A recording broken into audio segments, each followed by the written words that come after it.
Assalamualaikum warahmatullahi wabarakatuh. Alhamdulillah rabbil alamin, wassalatu wassalamu ala asyrafil anbiya'i wal mursalin wa ala alihi wa sahbihi ajma'in. Subhanaka la ilma lana illa ma 'allamtana innaka antal alimul hakim. La haula wa la quwwata illa billahil aliyyil azim. Rabbi shrah li sadri wa yassir li amri wahlul 'uqdatam min lisani yafqahu qawli. Allahumma iftah 'alaina bi futuhil 'arifin. اللهم اجعلنا من الذين يستمعون القول فيتبعون احسنه. اللهم علمنا بما جهلنا وانفعنا بما علمتنا وزدنا علما نافعا يا رب العالمين. قال الشيخ الناظم رحمه الله تعالى ونفعنا به بعلومه في الدارين آمين. ورجحت زيادة الإيمان بما تزيد طاعة الإنسان ونقصه بنقصها وقيل لا خلف كذا قد نقل فواجب له الوجود والقدم كذا بقاء لا يشاب بالعدم وأنه لما ينال الآدم مخالف برهان هذا القدم قيامه بالنفس وحدانية منزها أوصافه سنية. Hadirin sekalian, pertama sekali marilah kita rasakan syukur dan terima kasih kepada Allah Taala. Selagi dipanjangkan umur kita, diberikan kelapangan masa dan hidayahnya kepada kita untuk insya-Allah kita sambung kuliah ilmu kita daripada kitab Jawharatul Tauhid pada pagi ini insya-Allah. Dan kita dalam masjid ni marilah kita niat iktikaf sama-sama saja kepada iktikaf dalam masjid ni kerana Allah Taala. Sambungan kita ialah ke surat 7. Asal Arabnya dikata warujjihat ziyadatul imani bima tazidu ta'atul insan. Asal terjemahannya, dan setengah ulama menguatkan bertambah iman dengan sebab bertambah ketaatan manusia. Tengok di bawah tu, wa naqsuhu bi naqsiha wa qila la qufa kadza wa nukila. Dan berkurangan iman dengan sebab kurang ketaatannya. Dan kata setengahnya tidak, dan kata setengahnya tiada pertikaian antara dua puak tadi. Demikian itulah sesungguhnya telah dinukilkan, dinakalkan. Ada sekalian, insya-Allah perbincangan kita hari ini ialah masalah iman lagi. Yang kali ikut yang lepas kita dah bicara tentang apakah dia iman, apakah dia Islam, dan perbezaan setiap satu apakah yang dikatakan iman. Mana antara lain iman, kalau asal dalam matan kita dikata wa fusiral imanu bit tasdiq. Iman ni tasdik, membenarkan apa saja yang diberitakan, yang dibawa, yang dikhabarkan oleh Nabi kita Muhammad sallallahu alaihi wasallam. Iman pula dia adalah perkara yang internal, perkara dalaman, perkara keyakinan dalam hati. Islam antara lain yang kita dah belajar dulu, Islam adalah amalan zahir. Antara yang disebut dalam matan ni misalnya semayang, haji, puasa, zakat, dan seumpama tu dari segi amalan-amalan yang praktikal, yang zahir, yang tu adalah dikatakan Islam. Kita juga dah bahas dulu dari segi terjemahan bahasanya Islam, mana penyerahan diri yang zahir. Baik, hari ini kalau ikut dia nak sambung lagi perbincangan tentang masalah iman, yang mana kalau ikut dari segi asal makna dia adalah tasdik, dia adalah membenarkan, meyakinkan sesuatu yang dibawa oleh Nabi sallallahu alaihi wasallam yang berupa keyakinan, pegangan dalaman. Baik. Jadi bagaimana pendapat tentang iman? Tengok terjemah dia tu, dia kata dan setengah ulama. Dia terjemahkan setengah ulama tu kerana ambil daripada perkataan rujjihat. Kalau kita faham sikit bahasa Arab tuan, kalau kita tengok kalimah rujjihat ni, dia adalah fi'il madhi yang mabniun lil majhul. Saya nak sebut bahasa Arab. Pasal dia tak boleh faham, melainkan kena faham Arab je. Memang syariat ni turun bahasa Arab, dia mesti faham Arab. Kalau terjemah pun tak faham terjemah, tak kecil, dia tak kemas fahaman. Bina dia di majhul, fi'il madhi daripada rajaha, yang kadang-kadang bahasa Melayu kita dah pakai bahasa tu, rajih kan. Rajih Melayu rajih, tarjih kan. Kita dah guna pakai bahasa tu. Satu sekali dia nak sebut. Walaupun bahasa Arab tuan-tuan jangan fobia dengan dia. Sebenarnya bahasa Arab dalam bahasa Melayu kita ni, mengikut kajian yang orang yang dah buat kajian, Saya sendiri pun saya dah periksa dan saya semak dan saya lakukan dalam proses PMP saya dengan pelajar saya, tak kurang daripada 2000 kalimah bahasa Melayu kita pakai seharian adalah bahasa Arab. Satu rajih bahasa kita. Iman, Islam, haji, solat, yakin, ilmu, semua tak belajar bahasa Arab, tak tahulah mana yang Arab. Tapi sebenarnya dah banyak lah.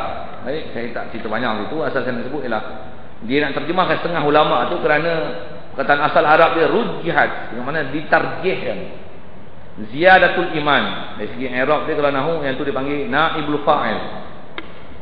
Asal terjemah Arab itu ditarjihkan ziyadatul iman, bertambah iman.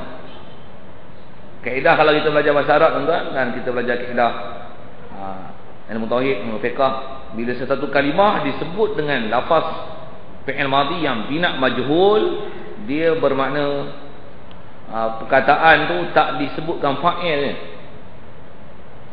Disebut mabniul majhul, masa apa majhul tu majhul fa'il. Tak tahu siapa yang merajihkan. Jadi bila tak tahu, satulah diterjemahkan dan setengah ulama dia kata setengah. Kalau dia kata warajjaha Nawawi misalnya, kalau buat fiqh, warajjaha al-Asy'ari. Kalau gunakan rajih dengan makna kalimah tu kalimah fi'il madhi yang bina maklum, istilah-istilah dalam ilmu nahwu dan ilmu saraf. Kalau bina maklum, bila rajaha dia mesti ada fa'il dia, siapa yang merajihkan tu. Tapi bila dibina majhul, maksudnya fa'il ni tak disebut. Bila tak disebut, satulah dia terjemahkan, dia kata setengah ulama. Yang ni kaedah penterjemahan yang ulama-ulama dulu dah reka siap dah macam mana kaedah penterjemahannya. Kalau fiqh yang kita belajar dalam pertemuan rasanya dulu kita pernah jumpa istilah-istilah tu disebut dengan perkataan qila. Kan ada kil, ada kil. Kita jadi bahasa kita dah tu. Kil, ada kil kata. Ada qaul kata. Kadang-kadang dah jadi perkataan kita tu. Kalau dalam kitab disebut qala, kalau qala ni maksudnya tahu siapa penyebut dia. Kalau qila bina majhul tu, maksudnya dikatakan. Siapa kata? Tak disebut nama. Asal saya nak sebut ialah mengapa diterjemahkan rujihat tu dengan kata setengah ulama. Setengah, sekali lagi kita dah biasa jumpa juga setengah ni. Setengah dengan mana sebahagian, bukan mana setengah, half, separuh, bukan. Setengah dengan mana sebahagian, dengan mana a part. Kena cakap putih tak? Kena faham Melayu, faham putih cepat lagi.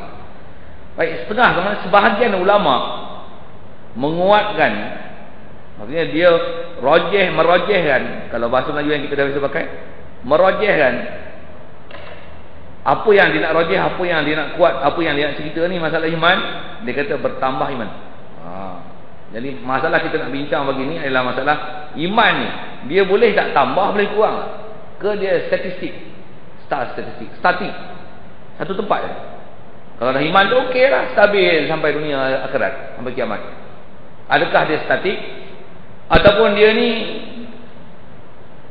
boleh naik turun? Baik, mengikut pendapat yang dirajih oleh ulama, yang dia kata sebagian ulama menguatkan. Okay, sebelum nak panjang tu, sekali lagi tengok kalimah tu. Asal kaedah bahasa dan kaedah pembahasan ilmu tauhid, ilmu fiqh, selalunya kalau fi'il madhi ni disebut dengan bina majhul, macam kalau qala ada fa'il, qila ni dipanggil majhul, ditarjih, dikuatkan, dikatakan, tu bahasa Arab ni disebut dengan qila, rujihat, dirajihkan. Kaedah dalam ilmu tauhid, ilmu fiqh, ilmu bahasa Arab pun, kalimah-kalimah macam ni dipanggil sirah tamrid. Dipanggil lafaz-lafaz yang menunjukkan perkataan tak kuat. Yang ni yang saya sebut pagi tadi, bahas tu. Kalau takat baca bera goreng boleh. Dia nak bahas. Sirah tamrid ni maksudnya satu lafaz yang menunjukkan ada perkataan yang disebut oleh ulama tu perkataan tak kuat. Kalau kil ni maksudnya pendapat lemah. Jadi kalau ni rujihat, dirajihkan, maksudnya pendapat ni pendapat tak kuat, pasal dibina majhul. Baik, asal kalimah matan dia disebut dengan bina majhul, walaupun begitu pendapat yang kita nak baca yang mula-mula yang kita nak beradab ni, yang ni adalah pendapat jumhur ulama. Yang ni nak mengaji buku ni, kalau takat baca dia, ni kalau ni kot. Tak. Satu mengaji berguru, kena lihat apa yang sebenarnya maksud dia tu. Baik. Jadi yang kita nak bicara yang pertama ni, Walaupun dia gunakan bahasa Arab tu syiah tamri, maksudnya lafaz yang tak kuat menunjukkan perkataan ni qaul dhaif, tapi yang ni bukan qaul dhaif, yang ni adalah jumhur ulama tauhid. Baik. Apa dia kata? Dia kata bertambah iman. Jadi iman boleh tambah. Maksudnya iman ni dia boleh ada peningkatan dia. Macam mana boleh tambah? Apa faktor penambah iman? Dengan sebab bertambah ketaatan manusia. Jadi tambah iman pasal apa? Faktor dia taat tambah. Asal matang kita itu. Itu juga sambung bawah tu pasal kita akan sebut sekali tentang masalah tambah dan kurang tu. Dan berkurang iman pun dia boleh kurang. Macam mana dia boleh kurang? Kurang ni dengan sebab kurang ketaatan. Okey, asal dia nak bahas hadis sekalian, dia sebut di sini adalah mengikut pendapat Ahlussunnah wal Jamaah, mengiktikadkan. Jadi yang aku pendapat Ahlussunnah wal Jamaah maksudnya kita kena berkeyakinan itulah. Iman ni dia boleh tambah dan kurang. Kalau kita tengok pembahasan asal tadi, iman ni keyakinan dalam hati. Dia boleh tambah kurang ke? Kalau jenis amalan memang boleh tambah. Kalau memang semayang, tak semayang duha, tak adalah. Kalau 2 tambah 4, 4 lah. 6 lah, 8 lah. Yang tu memang boleh tambah kurang, kita boleh tengok. Yang internal dalam ni boleh tambah ke? Boleh ke? Keyakinan tu dia boleh tambah kurang, boleh ke? Pasal dia tu, kalau dari segi bahasa, katanya saya boleh bahasakan iman ni dia lah benda-benda yang apa yang jenis tak boleh sebut, metafizik ya. Metafizik ya, betul tu bahasa saya ni. Dia benda metafizik, bukan benda berketul boleh tambah kurang, nampak kembang, besar, kuncup, kecil. Macam mana? Apa faktor penambahan dia? Pula tu kalau dari segi semayang boleh nampak. Dari segi keyakinan tu macam mana boleh tambah tu? Yang Ahlussunnah kata tambah. Kalau ikut pendapat ulama ni, bila dia kata boleh tambah kurang, dia mesti tak dapat tidak berdalil. Kalau Quran sendiri, kalau nak sebut dalil Quran ni, orang tak ada sebut tambah-tambah ni mana? Alladzina idza dzukirallah wajilat qulubuhum wa idza tuliyat alaihim, nak sebut ziyadah iman tu. Wa idza tuliyat alaihim ayatuhu zadatuhum imanan. Kita biasa dengar ayat Quran tu, orang bagi tazkirah apa? Tazkirah tu satu hal, kita bukan nak bahasan tu, kita nak bahas ziyadah sebut tu. Iza tuliyat alaihim ayatuhu, bila disebut dibacakan ayat-ayat Quran, zadathum imanan. Nak sebut perkataan zadat, yang kata nak kena belajar bahasa Arab. Kena dia akan menambah, zadathum, menambahlah oleh ayat Quran ni hum, mereka itu imanan, disebut iman. Nak sebut apa? Penambahan sebut dalam ayat tu, dan faktor apa benda yang bertambah yang disebut dalam Quran tu adalah iman. Iman boleh tambah. Dan kurang ni macam mana boleh faham boleh kurang? Bila sesuatu benda yang boleh bertambah, kalau gunakan kaedah usul fiqh, setiap yang bila tambah dia mesti boleh kurang. Dia ada mafhum dia. Setiap benda tambah mesti kurang. Setiap benda yang baik mesti boleh jadi jahat, mesti. Satu kalau benda yang tak boleh jadi baik boleh jadi jahat, dia maksudnya jadi statik. Kalau benda yang boleh jadi baik, dia boleh jadi jahat, boleh. Itu benda yang kita boleh faham dengan gunakan kaedah mafhum. Asal saya nak sebut adalah dalil Quran ada tentang faktor penambahan ni. Okey. Cuma yang disebut di sini dan dia nyatakan di sini, faktor penambahan tu apa? Tambah taat. Taat tambah, iman tambah. Jadi kalau kita tengok berdasarkan zahir apa yang disebut, maksudnya nak bagi tambah iman, tambah taat. Tak? Maksudnya kalau sembahyang tarawih 8, nak bagi power iman 20 lah. Begitulah. Kalau baca Quran sejam, nak bagi power iman, baca 2 jam. Tengok zahir macam tu kan? Betul kan? Saya kata betul tu maksudnya, betul ke dengan pertambahan taat ni, kita makin tambah taat, makin tambah taat, makin tambah iman, betul ke? Zahir perkataan ni macam ni. Tapi kalau ikut asal maksud ayat dia nak sebut ni adalah macam ni. Asal dia nak sebut ialah faktor iman tu boleh bertambah berkurang. Bila iman ni ditambah, maksud iman asal nak sebut ialah keyakinan dalam hati. Keyakinan ni bila dia tambah, tentulah dia boleh ditunjuk dengan pertambahan taat. Betul. Jadi sebenarnya pertambahan taat tu dia bukan faktor-faktor nak tambah iman, bukan. Walaupun tengok zahir maksud dia macam tu lah.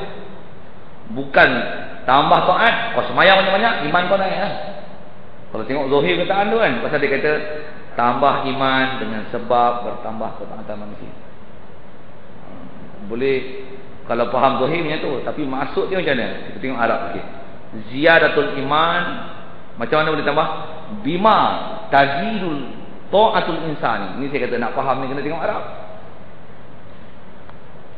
Tambahnya iman pasal apa? Tambah bima dengan barang.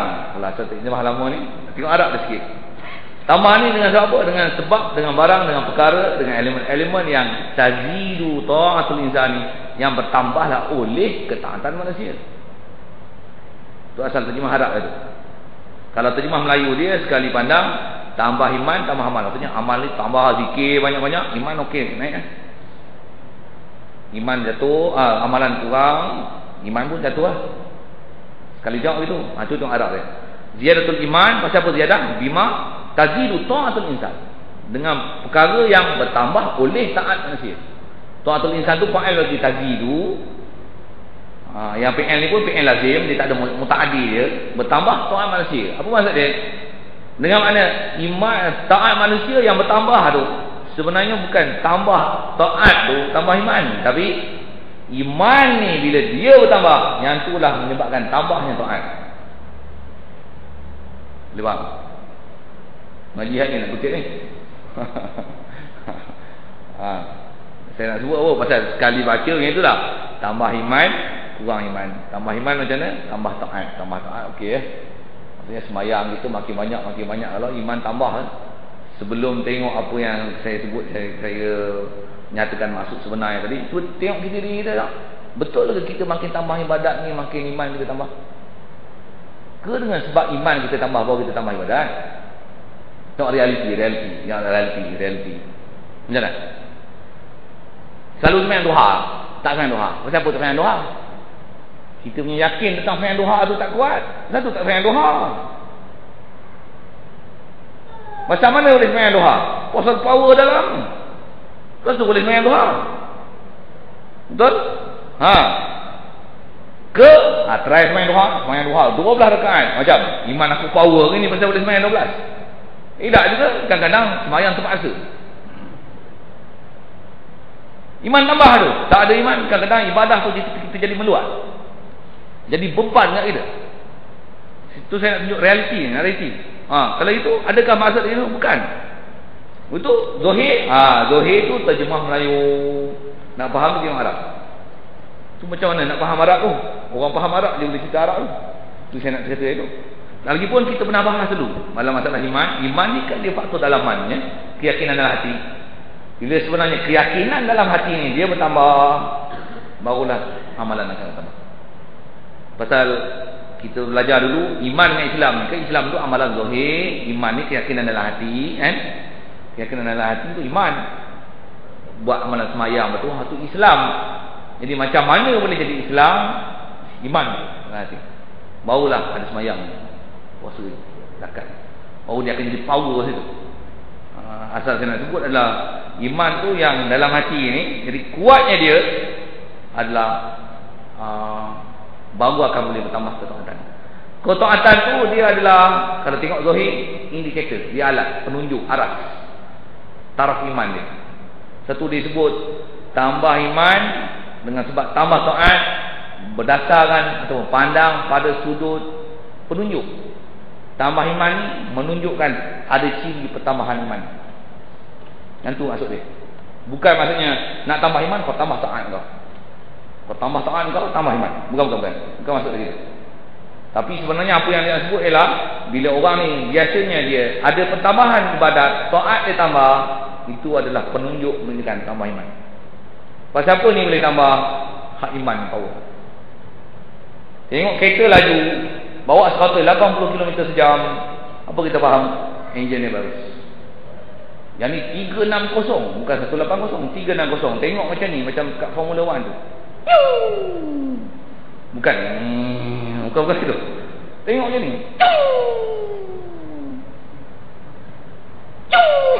Kalau duduk depan-depan stadium macam tu lah tengok. Pasal apa tu?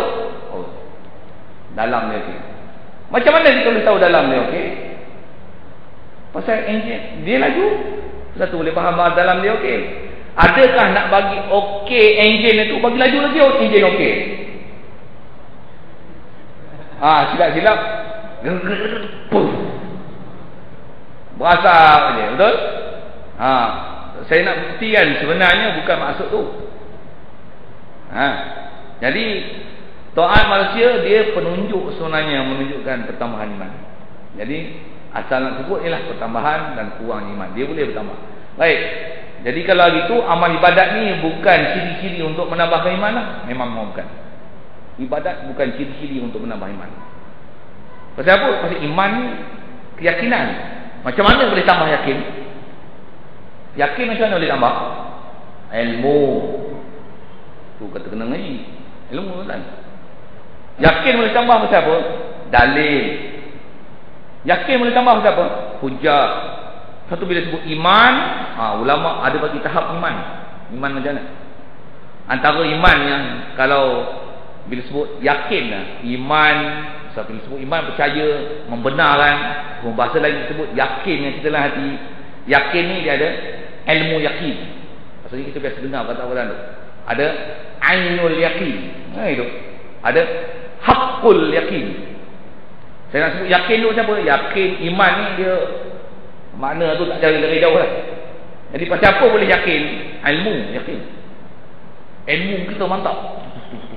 Tak tahu pasal apa 20? Ilmu kita tentang 20 tu mantap. Pasal apa hal duha? Ilmu kita tentang duha tu mantap. Pula tu bukan ilmu yakin, tapi ainul yakin. Maksudnya nisbah dengan tengok mata kepala ni dah tengok dah. Kebenaran kata bahawasanya duha ni, siapa buat duha memang orang ni buah rezeki.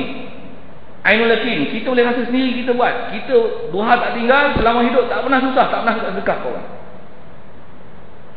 Bila tinggal main duha, sana susah, sini susah, hutang, mana sini. Boleh rasa dengan ainul yakin. Akhirat esok mati, tengok masuk dalam syurga. Betul bahawasanya memang sepanjang duha ni dapat pahala masuk syurga macam ni. Tu haqqul yakin. Saya nak sebut apa? Pasal apa iman boleh tambah? Patut ada ilmu yakin dulu. Satu bila sebut yakin ni, ilmu yakin. Satu kalau tak ada yakin, suruh tak buat. Paksa pun dia buat, tapi hati tak ada kerelaan. Tak ada. Asal saya nak sebut ialah tentang maksud yang perlu dipaham tentang masalah keimanan ni.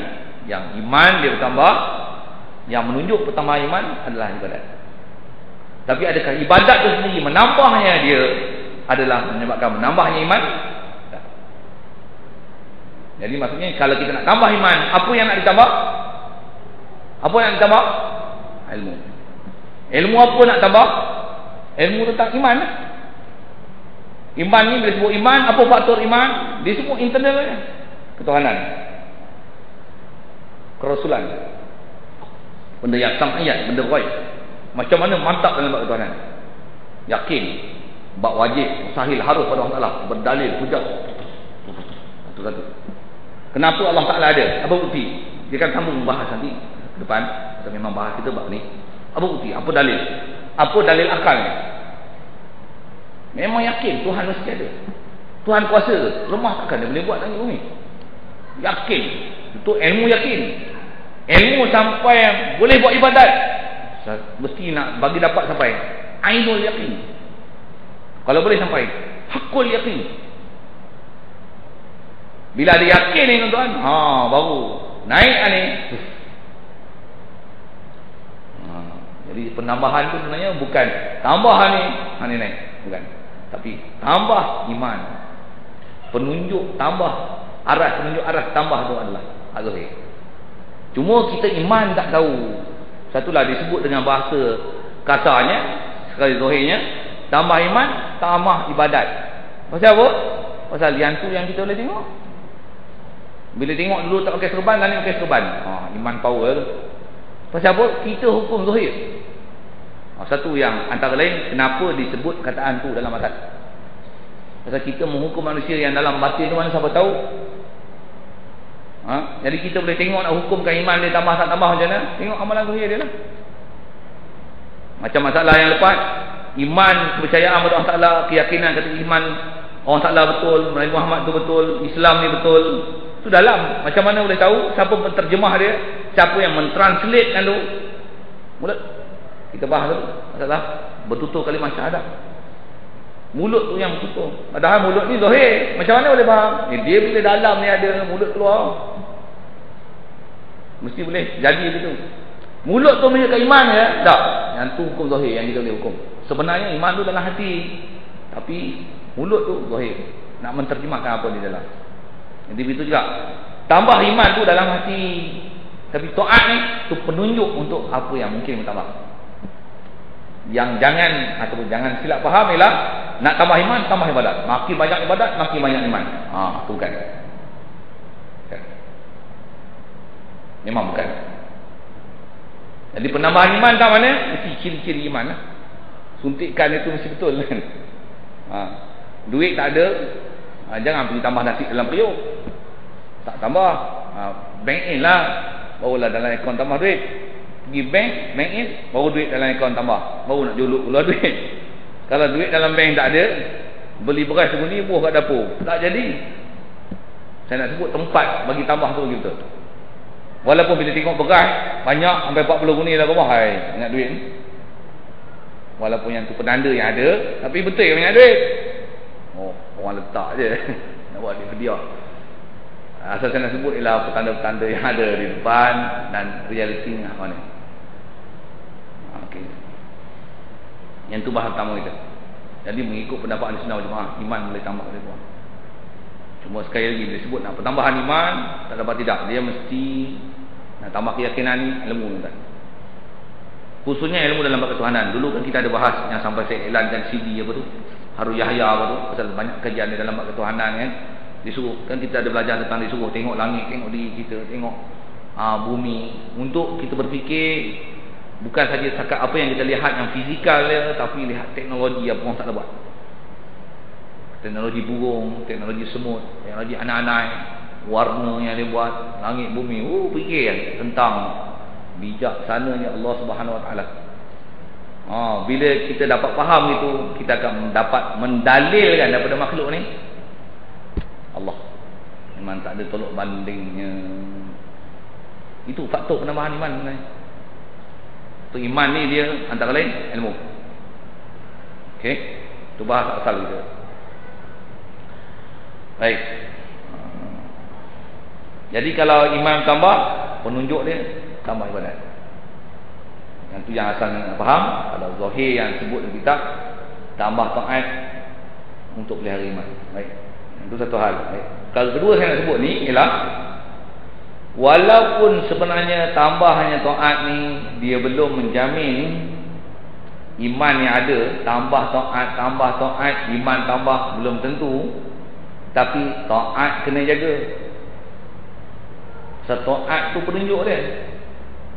Maksudnya yang dalam, tapi penunjuk kena jaga. Maksudnya kita mesti kawal dua-dua belah tu. Hak iman dalam kan. Kalau itu boleh tak semayang, aku iman tau. Boleh tak? Tak tutup aurat, aku memang tak tutup aurat, tapi aku iman tau. Boleh tak? Tak terima. Jadi nak pelihara hak dalam macam mana? Mesti pelihara hak luar. Jadi nak pelihara iman hak dalam keyakinan tu macam mana? Pelihara hak taat ni. Antara yang mesti pelihara hak wajib-wajib. Walaupun kata kita buat ibadat tu tak sampai peringkat manis buat ibadat, pasal iman kita belum manis lagi, ilmu yakin kita belum sampai yakin betul-betul lagi, tapi taat konyol juga dahi duduk ke lantai, sujud juga, rokok juga, puasa juga. Walaupun puasa tu tak rasa manisnya puasa, semayang tarawih 20 tak rasa manisnya tarawih tu. Saya tak tahu lah tuan-tuan. Kalau tuan-tuan semua wali-wali memang macam tu. Saya sebut tu realiti kita. Betul. Saya ni kadang-kadang imam pun pasal dia sabit dia imamnya. Kalau dia makmum belum tentu dia boleh sembahyang macam mana masa dia jadi imam. Betul tuan. Saya pun sampai saya cakap saya mengajar ya. Kalau saya ngaji saya belum tentu boleh duduk saya cakap macam ni. Maksudnya saya punya aktif masa saya mengaji tu belum tentu macam saya mengajar. Pasal kita belum rasa kemanisan ibadat tu, pasal kemanisan iman kita belum ada. Tapi macam mana pun Yang zahir ni dia mesti dijaga. Mesti jaga. Pasal iman tak akan jaga melainkan dengan jaga hak zahir. Macam mana kalau nisbah kelapa, isi kelapa tak akan elok kalau terpukul pecah. Yang kena jaga antara hakikat dan syariat. Saya nak guna satu bahasa lagi. Dulu saya sebut ada makrifat. Ni saya nak faham kan makna hakikat. Hakikat tu yang betul-betulnya, yang sebenar. Hakikat, bahasa kita kan hakikat tu kita dah pakai. Apa nak hakikat? Realiti. Yang realiti tu dia mesti dijangka dengan syariat. Yang ni yang kadang-kadang setengah-setengah puak. Dia silap faham. Sebelum tu saya nak faham bahasa tu. Hakikat ni hak realiti yang betul-betul ni. Dia intipati. Dia yang isi. Syariat ni kulit. Syariat ni kulit. Walaupun yang kita nak intipati, tapi intipati isi takkan ada kalau tak ada kulit. Kulit mesti dijaga untuk jaga isi. Kalau isi ada, kulit tak ada, jahanam. Kalau isi ada, kulit ada, isi tak ada, pun jahanam. Pun jahanam, tak pakai. Sembayang tengok, wah, jubah serban bukan main. Tapi rukun iman apa? Tak tahu aku. Kulit, okey, serban jubah. Dalam tak ada. Ni ngaji, buat iman bahas berat. Tengok pakai cap, topi, rambut remah, tegak trojan lah tu. Tak jadi, kulit tak jaga. Siapa dia benda ni mesti seimbang, mesti ada perimbangan dia.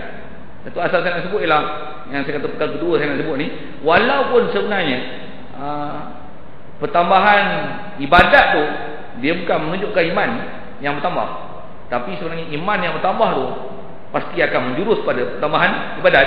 Maka untuk jaga iman, ibadat mesti dipelihara. Satulah dalam agama kita diajar satu perkara, satu konsep, apa dia? Istiqamah. Ibadat mesti istiqamah. Pasal yang itu adalah salah satu faktor untuk memelihara kulit supaya terjamin, terjaga isi. Mesti, kulit mesti jaga. Memang nak jaga tu kesihatan badan, paru-paru, jantung kan. Tapi kalau kulit berkurap, seorang tak teringin. Muka tengok berbalok sana berbalok ni. Balok, fahamlah balok. Jerawat penuh muka tu walaupun hati baik. Kalau orang Minang belum tentu nak terima. Tengok muka, ya Allah, sanggup ke jadi suami dia? Kalau suami lah, kalau isteri, sanggup ke jadi isteri ke ni? Saya nak sebut apa? Dua-dua tu faktor nak jaga. Asal saya nak sebut ialah walaupun keimanan tu yang di dalam hakikat tu, tapi syariat perlu dijaga. Satu, apa syariat agama kita? Satu, setiap perkara yang wajib dalam syariat mesti dipelihara. Mesti pelihara. Sembahyang 5 waktu mesti beres. Mesti beres. Beres. Seberes-beres. Bersuci apa-apa dalam bab fiqh mesti dibereskan. Pasal apa tu? Pasal dia hanya akan menyebabkan iman beres kalau yang beres. Dia membereskan hak syariat pasal apa? Menunjukkan iman yang dalam dia beres. Pasal tu dia ambil berat tentang syariat. Kulit dia jaga pasal apa? Pasal memang zahir manusia akan faham itu. Kulit jaga ni pasal harap sangka-sangkanya dalam baik lah. Tapi dalam sebenarnya belum tentu. Tapi benda yang tak dapat tidak mesti jaga kulit. Yang tu perkara dua saya nak sebut. Satu, bila nak jaga tu macam mana nak jaga kulit? Satu, saya sebut istilahnya tadi dalam cara kita, dia mensyariatkan istiqamah. Mesti ada penerusan ibadat tu, khususnya bab wajib. Sembahyang 5 waktu dia tak boleh tinggal-tinggal. Bila tinggal, maksudnya tahu bila amalan kurang, menunjukkan penunjuk dia menunjukkan iman tak power. Tengok sembahyang jemaah tarawih awal, okey, macam sembahyang jemaah ni mai 23 24 malak, bateri perlu di-charge semula. Itu macam mana nak di-maintain ni? Antara lain ibadat jaga. Ibadat jaga. Walaupun sebenarnya faktor yang dalaman suntikan yang baru mesti pada iman. Tapi amalan zahir mesti dijaga. Tarawih ni nak tak ada sembahyang dia. Sembahyang dia. Ngaji ni faham tak faham, pi je. Walaupun bahasa Arab kata elan untuk orang yang dah advance. Tapi apa pun tak kerti, pi je. Tak faham tak faham. Takkan satu pun tak boleh kutip. Takkan satu pun tak boleh kutip. Saya tak percaya lah. Tuan-tuan tahu, saya mula-mula, saya nak sebut bahasa Arab je. Saya mula-mula mengaji dalam 3 bulan pening. 3 bulan pening. Saya belajar. Latar belakang saya nak cerita masa mula saya datang sini. Lepas SPM baru pergi belajar sekolah Arab. Apa nak tahu? Hum, anak hantar saya tahu. Anak hantar. Tu saya tahu. Anti, tahu sikit lah. Anak hantar anti, tu lah. Sembang-sembang hantar anak. Macam teror bahasa Arab. Apa pun tak kerti. Masuk sekolah Arab, tengok kitab semua Arab. Ustaz pula ada yang masuk cakap Arab dari awal hingga habis. Ustazah pun ada macam tu. Tapi takkan tak ada satu pun boleh kutip. Sehari tu ada. Jadilah. Tik. Mai 3 bulan. Kalau sehari satu dah 90 benda. Kalau sehari 2 dah 180. Tengoklah banyak mana yang dikutip. Mai 4 bulan boleh challenge untuk tak lain. Peksa setengah tahun saya nombor 24. Saya pula 32 orang pelajar. Baru masuk 6 bulan 34. 24. Okey lah. Okey konon. Akhir tahun nombor 2. Boleh kejar. Boleh. Waktu kelai lah 12 lah sampai 4 kali saya. Nak cerita apa tentang, memang mula-mula susah. Asal saya nak sebut tak maintain tu. Jadi ibadat perlu di maintain. Kalau nak tengok dari konsep kenapa perlu maintain, kenapa perlu ada istiqamah dalam ibadat, yang Rasulullah pernah sebut dalam masalah istiqamah ni, kata dia khairul a'mal adwamuha wa in qalla. Sebaik-baik amalan, saya nak sebut amalan ni pasal yang tu adalah kulit untuk jaga isi ya. Sebaik-baik amalan adalah adwamuha, yang kekal daripada amalan ni, wa in qalla, sekalipun sikit. Sikit tapi berterusan buat. Tapi sikit tu jaga, jangan terlalu sikit. Sikit yang mana? Habis-habis sikit, fardu semua mesti jaga. Tu sikit lah tu. Tu sikit lah. Bukan sikitnya aku maghrib semayang juga daripada tak semayang langsung. Tu tak sikit. Sikit tu dengan mana? Sekurang-kurang hak fardu mesti dibuat. Tu sikit. Mesti jaga, maintain dia. Nak bagi kukuh dia lagi macam mana? Jaga sunat. Qobliyah dia, ba'diyah dia. Satu saya duk ngaji dulu, setengah tok saya kata macam ni, siapa-siapa jaga hak sunat, dia akan pelihara hak wajib. Betul ke? Kita kalau pelihara hak sunat, tuan-tuan, wajib mesti jaga. Kita jaga sembahyang jemaah, sembahyang fardu memang beres. Bukan sembahyang fardu, qobliyah ba'diyah yang beres. Iktikaf pun ada. Mengaji pun dia dapat. Pasal apa? Jaga sembahyang fardu berjemaah punya pasal. Tapi kalau kita tak jaga sembahyang sunat, tak jaga sembahyang jemaah, sunat. Siapa-siapa meringan-ringankan yang sunat, satu hari nanti dia akan meringankan yang wajib. Okay. Satu, syariat perlu jaga. Walaupun nak jaga tu iman. Faktor penambahan tu memang iman, ilmu dia, keyakinan dia, nazar kita, dilalah dalil kita untuk membuktikan keyakinan kita pada Allah Ta'ala. Tapi kulit mesti jaga. Untuk jaga dalam. Nak ambil pengisian dalam ni memang kalau boleh stabilkan. Setiap hari ada pengajian, ada waktu untuk fikir, renung, untuk muhasabah diri. Ke dalam TV pun ada apa? Kenal diri. Apa tu? Muhasabah tu dia tunjuk tapak kaki lah. TV 1 ke TV 2 no? Tapi itulah dia cerita buat sampah, ambil divider tepi jalan, dia tunjuk itu je lah kan. Untuk kenal diri, apa-apa. Kita kenal diri kita dalam konteks lain, dalam konteks yang kita punya, dalam bagaimana Quran tak ada baca, makna tak faham, semayang lama dah, Fatihah tak tahu makna, Rabbil firli warhamni wajburni, bubur bahkan bubur apa, tak faham. Bila aku nak faham ni, apa pun nak faham. Allahumma salli ala sayyidina Muhammad wa ala ali sayyidina Muhammad kama sallaita ala sayyidina Ibrahim wa ala ali sayyidina Ibrahim. Apa benda baca ni aku tak nak faham, koreksi diri, kenal dia hati, baiki hati, isi pengisian tu. Fatwa-fatwa nak boleh cari hak dalaman, berfikir, merenung diri. Tapi jaga semayang pi juga. Jangan kata macam apa, aku tak yakin lagi, kata aku tak semayang jemaah. Tak boleh. Pi je. Asal saya sebut ialah nak pelihara dalam Syariat perlu dijaga. Mesti jaga ni. Satu asas yang sebut ni lah pesanan guru saya, dia katanya ni, siapa-siapa yang pelihara sunat pasti yang fardu akan pelihara.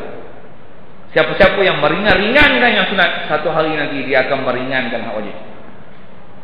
Yang Rasulullah pernah isyaratkan dalam hadis, kata dia, waman ra'a haulal hima yushaku an yaqa'a fi. Kalau kita belajar hadis ada Rasulullah sebut dalam itu, dalam hadis 40 kalau kita belajar ada perkataan. Waman ra'a haulal hima, man hama haulal hima, siapa yang mengembala di tepi-tepi kawasan larangan, yushaku an yaqa'a fi, ditakuti satu hari nanti dia akan masuk dalam kawasan larangan. Mula-mula tepi je kan. Mula tengok je pagar. Waktu ada lubang sikit, masuknya, masuk. Pasal apa? Kita bukan nak buat haram, tapi bila duduk tepi-tepi tu, bila tak pelihara dia, dia akan masuk benda yang tempat yang larangan tu. Saya nak sebut, kalau tak pelihara hak sunat, satu hari nanti dia akan tak pelihara hak fardu. Kalau sembahyang fardu kita jaga dengan jemaah dia, jaga awal waktu jemaah, selamat. Fardu memang jaga. Tapi nanti awal lagi, lama-lama sampai keluar waktu. Akan ada satu hari nanti yang keluar waktu. Bila dah keluar waktu, jaga. Dia dah mula hak tu, dah mula buat benda jahat, biasa je dia melarat. Nak pulihkan dia balik bukan senang.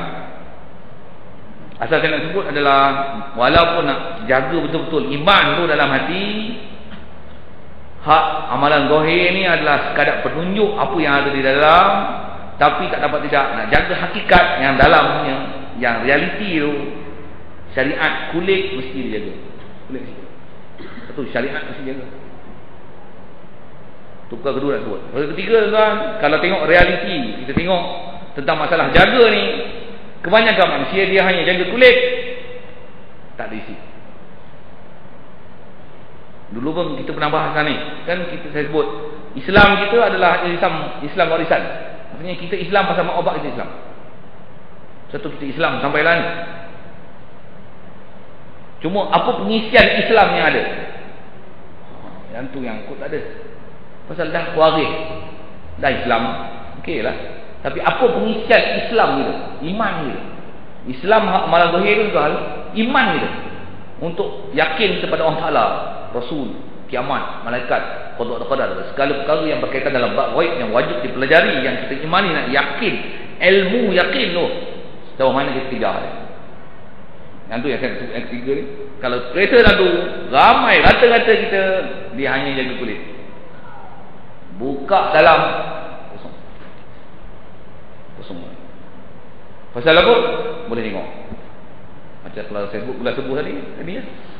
Awal puasa macam sembahyang Jumaat. Yang 10 akhir sini. Majlis ibadat meriah. Majlis ilmu macam ni. Majlis ceramah meriah. Belajar tajwid, belajar bahasa Arab, sama talaki seorang-seorang. Macam ni. Maksudnya tak ada. Dia hanya kulit kan. Pengisian isi itu tak ada. Ilmu nak menambah keyakinan, nak tambah rukun syarat pengetahuan tentang agama tu, pengisian tu. Okey. Yang tu pun ketiga nak sebut untuk muhasabah kita. Kenali diri. Baik, asal nak jaganya iman boleh tambah kurang. Yang tu pendapat yang kuat dalam Ahlussunnah wal Jamaah. Jadi macam mana nak tambah iman? Satu penambahan ni, ilmu. Satu, kalau kita tengok jemaah tabligh, saya sebut ni pasal benda yang saya pun memang buat kerja tu. Saya pun salah seorang daripada orang yang menyokong tabligh. Memang saya biasa keluar, tapi tak bersedia pergilah India, Pakistan, Bangladesh tu. Tak sampai lagi. InsyaAllah akan sampai. Oh, sampai sini je. Tapi biasa buat kerja tu. Nak cerita apa? Kan satu tabligh ni dia punya iklan dia kata apa? InsyaAllah tuan-tuan, malam lagi ada bayan atas iman, ilmu dan amal. Ada? Tuan-tuan tak bisa dengar kan? Tak ada biasa orang buat tabligh nak jumpa ke rumah. Kalau jumpa pun atas iman dan amal. Iman dan amal. Yang keluar tabligh tu kalau ikut memang nak kata ahli ilmuwan tak ada. Tapi yakin ni tentang apa dia buat betul tu ada. Kita bercara tentang ketuhanan, yakin Allah Ta'ala. Jadi walaupun tengok makrab dulu, Tapi 3 hari janggut lekat. Kita mengaji 10 tahun janggut cukup habis semua. Apa? Pasal apa nak? Hati dia terima. Tapi nak pengukuhan dia, mantapkan dia, banyak benda lah dia kena buat. Asal saya nak sebut apa tuan-tuan, nak boleh dapat keimanan ni, antara dia apa? Kita buat kerja iman. Cakap benda iman. Cakap. Selain daripada belajar, cakap benda iman. Tuan-tuan, marilah kita lihat kebesaran Allah Ta'ala. Langit bumi ni takkan dia jadi sendiri. Mesti ada pencipta. Kita ada pencipta. Akhirat adalah tempat kesudahan kita. Kita kerja siang malam pun tak cukup untuk belanja. Apatah lagi yang amalan kita hanya 5 minit untuk kita bawa bekalan di akhirat. Fikir. Oh, dia fikir banyak. Yang tu adalah jalan-jalan untuk bawa pada mantap iman. Betul kan? Memang betul. Pengalaman saya sendiri tengok kalau orang yang memang istiqomah dalam amalan tabligh ni misalnya, memang okey, steady. Satu, kalau saya nak sebut tentang amalan istiqomah tadi saya sebut dari segi umum. Sembahyangnya, amalan zahir yang kita perlu jaga, istiqomahkan dia, steadykan dia, statikkan dia. Kalau boleh tambah. Statikkan penambahan. Bagi dia maintain, jangan kurang. Kalau kurang, kaedah dalam fiqh kita pun, kalau katalah Ramadan ni semangat dengar sembahyang duha misalnya, Ramadan boleh buat sembahyang duha, Syawal tu duha 2 rakaat, pastikan jangan tinggal seumur hidup. Maintain dia. Maintain. Tinggal qada. Memang dalam kaedah fiqh pun, setiap ibadat sunat yang ada kali wirid, amalan kita tinggal disunatkan qada. Supaya kita maintain, jaga dia, supaya dia boleh terpelihara. Asal yang sebut ni tentang tabligh kan. Kalau orang yang biasa keluar amalan tabligh ni, antara yang dijaga tuan-tuan, setiap hari 2 jam setengah mesti bagi untuk buat kerja agama. Yang ni orang dah istiqomah punya lah, mesti bagi, fikir. Pasal apa? Pahala orang taklah bagi 10 kali ganda. 2 jam setengah, 2 jam 30 minit. 2 jam 30 minit kali 10, hukum 23 jam. Maksudnya ada sejam, kot miss, nak lebih lagi lah. Sekurang-kurangnya 23 jam dengan gandaan kali 10, tu pun kira kali 10 lah tu. 2 jam setengah fikir untuk agama. Siang bila kerja, walaupun masa singkat antara maghrib dengan asar dengan maghrib, dia boleh pergi jumpa orang. Jom kita kerja agama. Nampak budak-budak, jumpa. Jom ingat kebesaran Allah Ta'ala. Benda-benda ni dosa ni. Amal ma'ruf dia boleh buat untuk fikir kerja agama. Orang yang istiqomah ni, boleh tengok strong dia buat kerja. Betul tak? Kita kalau ada peluang-peluang untuk menjana ke arah bercakap tentang kebesaran Allah Ta'ala, bercakap tentang perkara ghaib, untuk menambahkan keyakinan, bercakap tentang memikirkan kejadian alam untuk membesarkan Allah Ta'ala, ada peluang tu, cari. Kalau kerja macam tu, kalau tak biasa ikut tabligh, tengoklah. Kalau ada pengajian. Kalau tak pun merenung, muhasabah diri. Apa ilmu yang lebih kurang kita dah belajar dulu, macam mana nak muhasabah diri, telik apa diri kita. Alam semesta yang ada depan kita terbentang. Ilmu sedikit banyak, halal haram, yang mana yang mungkar, yang mana yang maksiat, yang ada hadapan kita, yang tu kita boleh tengok nilai. Kita macam mana? Yang tu dia boleh tolak kita, melonjak kita untuk tingkatkan iman, yakin kita. InsyaAllah amalan dia. Asal saya nak sebut tadi ialah pelihara, nak jaga isi kulit sendiri. Yang memang silap saya sebut awal tadi, kalau fahaman kulit tak payah, kita nak isi kan. Maksudnya semayang pun main niat je. Itu memang awal-awal sesat lah. Baik. Jadi asal disebut bertambah iman dengan sebab bertambah ketaatan manusia, dan berkurangan iman dengan sebab kurang ketaatannya manusia. Habis. Yang tu pendapat jumhur Ahlussunnah wal Jamaah. Dan kata setengahnya tidak. Ada khilaf. Bukan ada khilaf, ada pendapat ulama yang kata tidak pula. Dan kata setengahnya ulama tidak. Setengah dengan mana sebahagian. Waqila la. Kil kata, maksudnya pendapat ni kil lagi, digunakan kil. Kil kata la. Tadi rujihat, ni kila. Kalau kaedah dalam bahasa, rujiha tarjih dengan majhul, qala majhul kan, qala ni lagi dhaif. Kila dengan rujihat, kila tu lagi dhaif daripada rujihat. Bina dia, bina majhul, dia sirah tamrid. Itu istilah-istilah dalam pembahasan ilmu. Kata setengah ulama, yang ni lagi dhaif, dia kata tidak. Tidak ni tidak apa? Kalau kaedah bahasa Arab, tidak tu dia menafikan perkara yang dekat sekali. Asal nak sebut tambah iman, tambah Tuhan. Tambah kurang iman, kurang Tuhan. Setengah pendapat kata tidak. Tidak apa? Tidak kurang iman. Kembali pada masalah kurang saja. Iman ni kata dia tak kurang, bahkan bertambah. Antara yang boleh faham daripada Quran, tidak. Jadi ada pendapat yang mengatakan iman ni tak ada yang kurang, iman ni mesti bertambah, sentiasa bertambah. Dia kata itu, iman takkan kurang. Ni pendapat. Ataupun kalau kita ambil secara umum, tidak ni tidak apa, tak tambah tak kurang. Iman ni dia statik. Iman okey, semua iman lah, tak tambah tak kurang. Siapa macam tu? Setiap iman, atau iman? Tak iman, sama. Kita sama, iman semua. Iman tu sama, tapi sebenarnya martabat tu kurang. Tadi dia sebut, jumhur kata begitu. Tapi mana dari segi iman? Mana ada beza? Kita iman, atau iman? Sama. Iman. Lelaki, perempuan. Iman, budak-budak. Iman. Sama. Ada pendapat kata tidak. Tak ada penambahan. Boleh kalau ikut yang dekat, yang mana dia hanya akan bertambah atau tak kurang. Dia bertambah tapi tak kurang, ataupun tak tambah tak kurang. Itu faham dalam Quran? Tidak.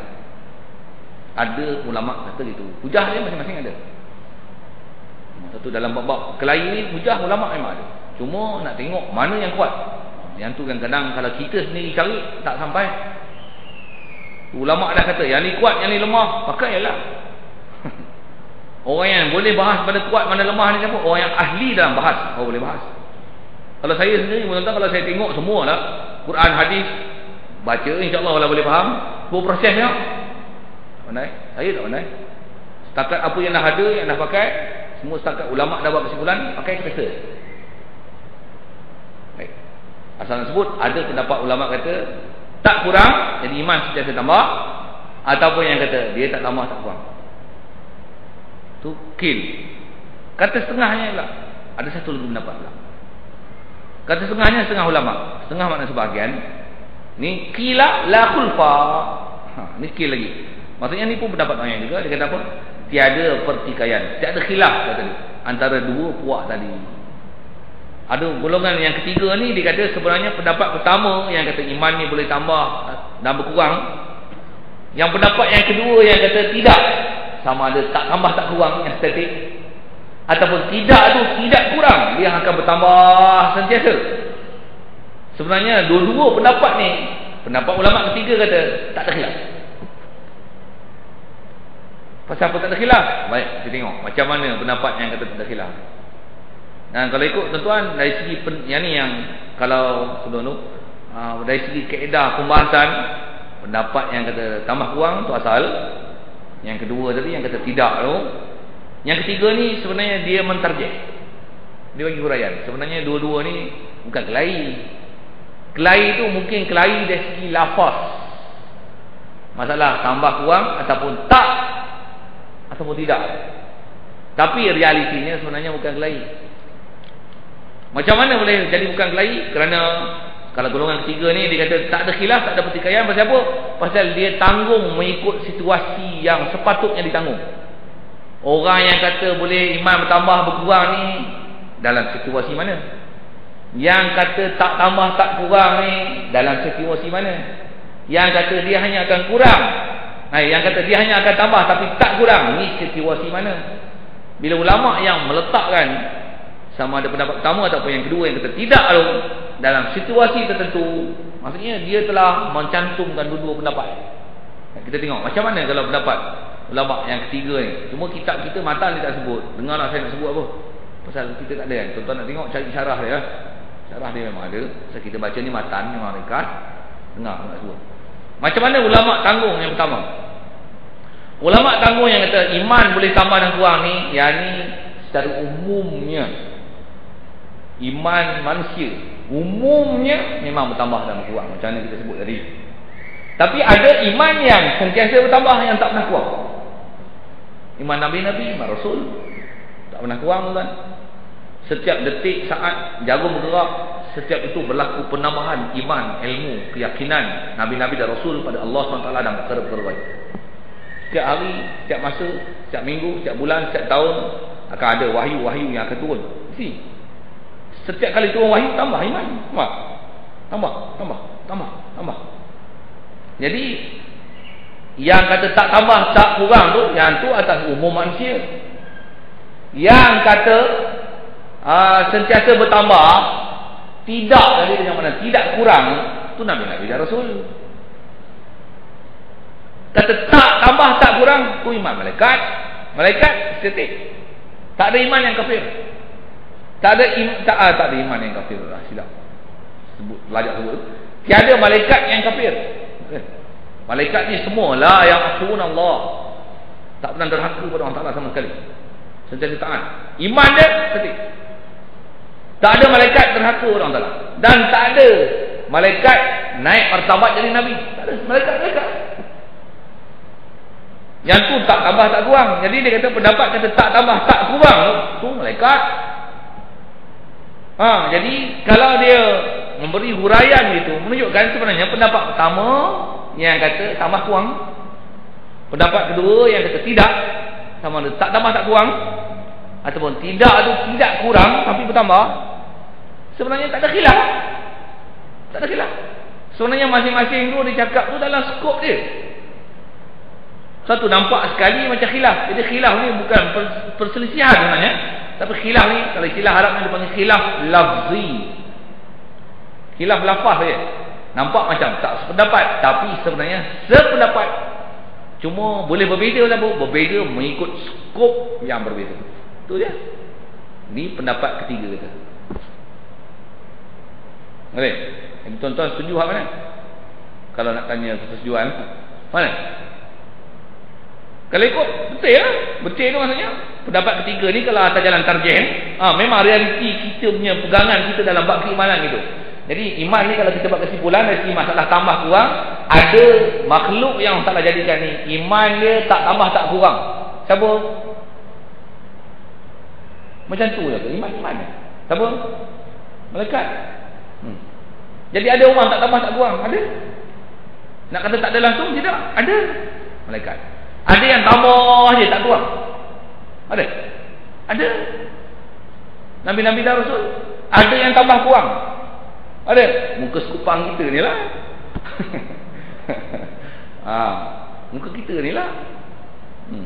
Yang boleh tambah kurang. Jadi masalah iman, keyakinan kita kan dua. Jadi kalau kita nak ambil kesimpulan daripada masalah tambah kurang iman ni, mengikut ahli sunnah wal jamaah mengatakan pendapat iman boleh bertambah dan berkurang. Nak jaga iman, jaga taat. Maintain dia. Dalam masa yang sama, cari faktor-faktor penambahan iman, ilmu, berfikir, merenung, hujah, dalil, mantapkan dia. Baru boleh menambah iman. Kuat ni, insya-Allah dia akan tengok pertambahan kuatan. Dari segi menambahkan ibadat tu, pasti dia akan bertambah. Orang yang kuat iman, biasanya internal kalau kuat.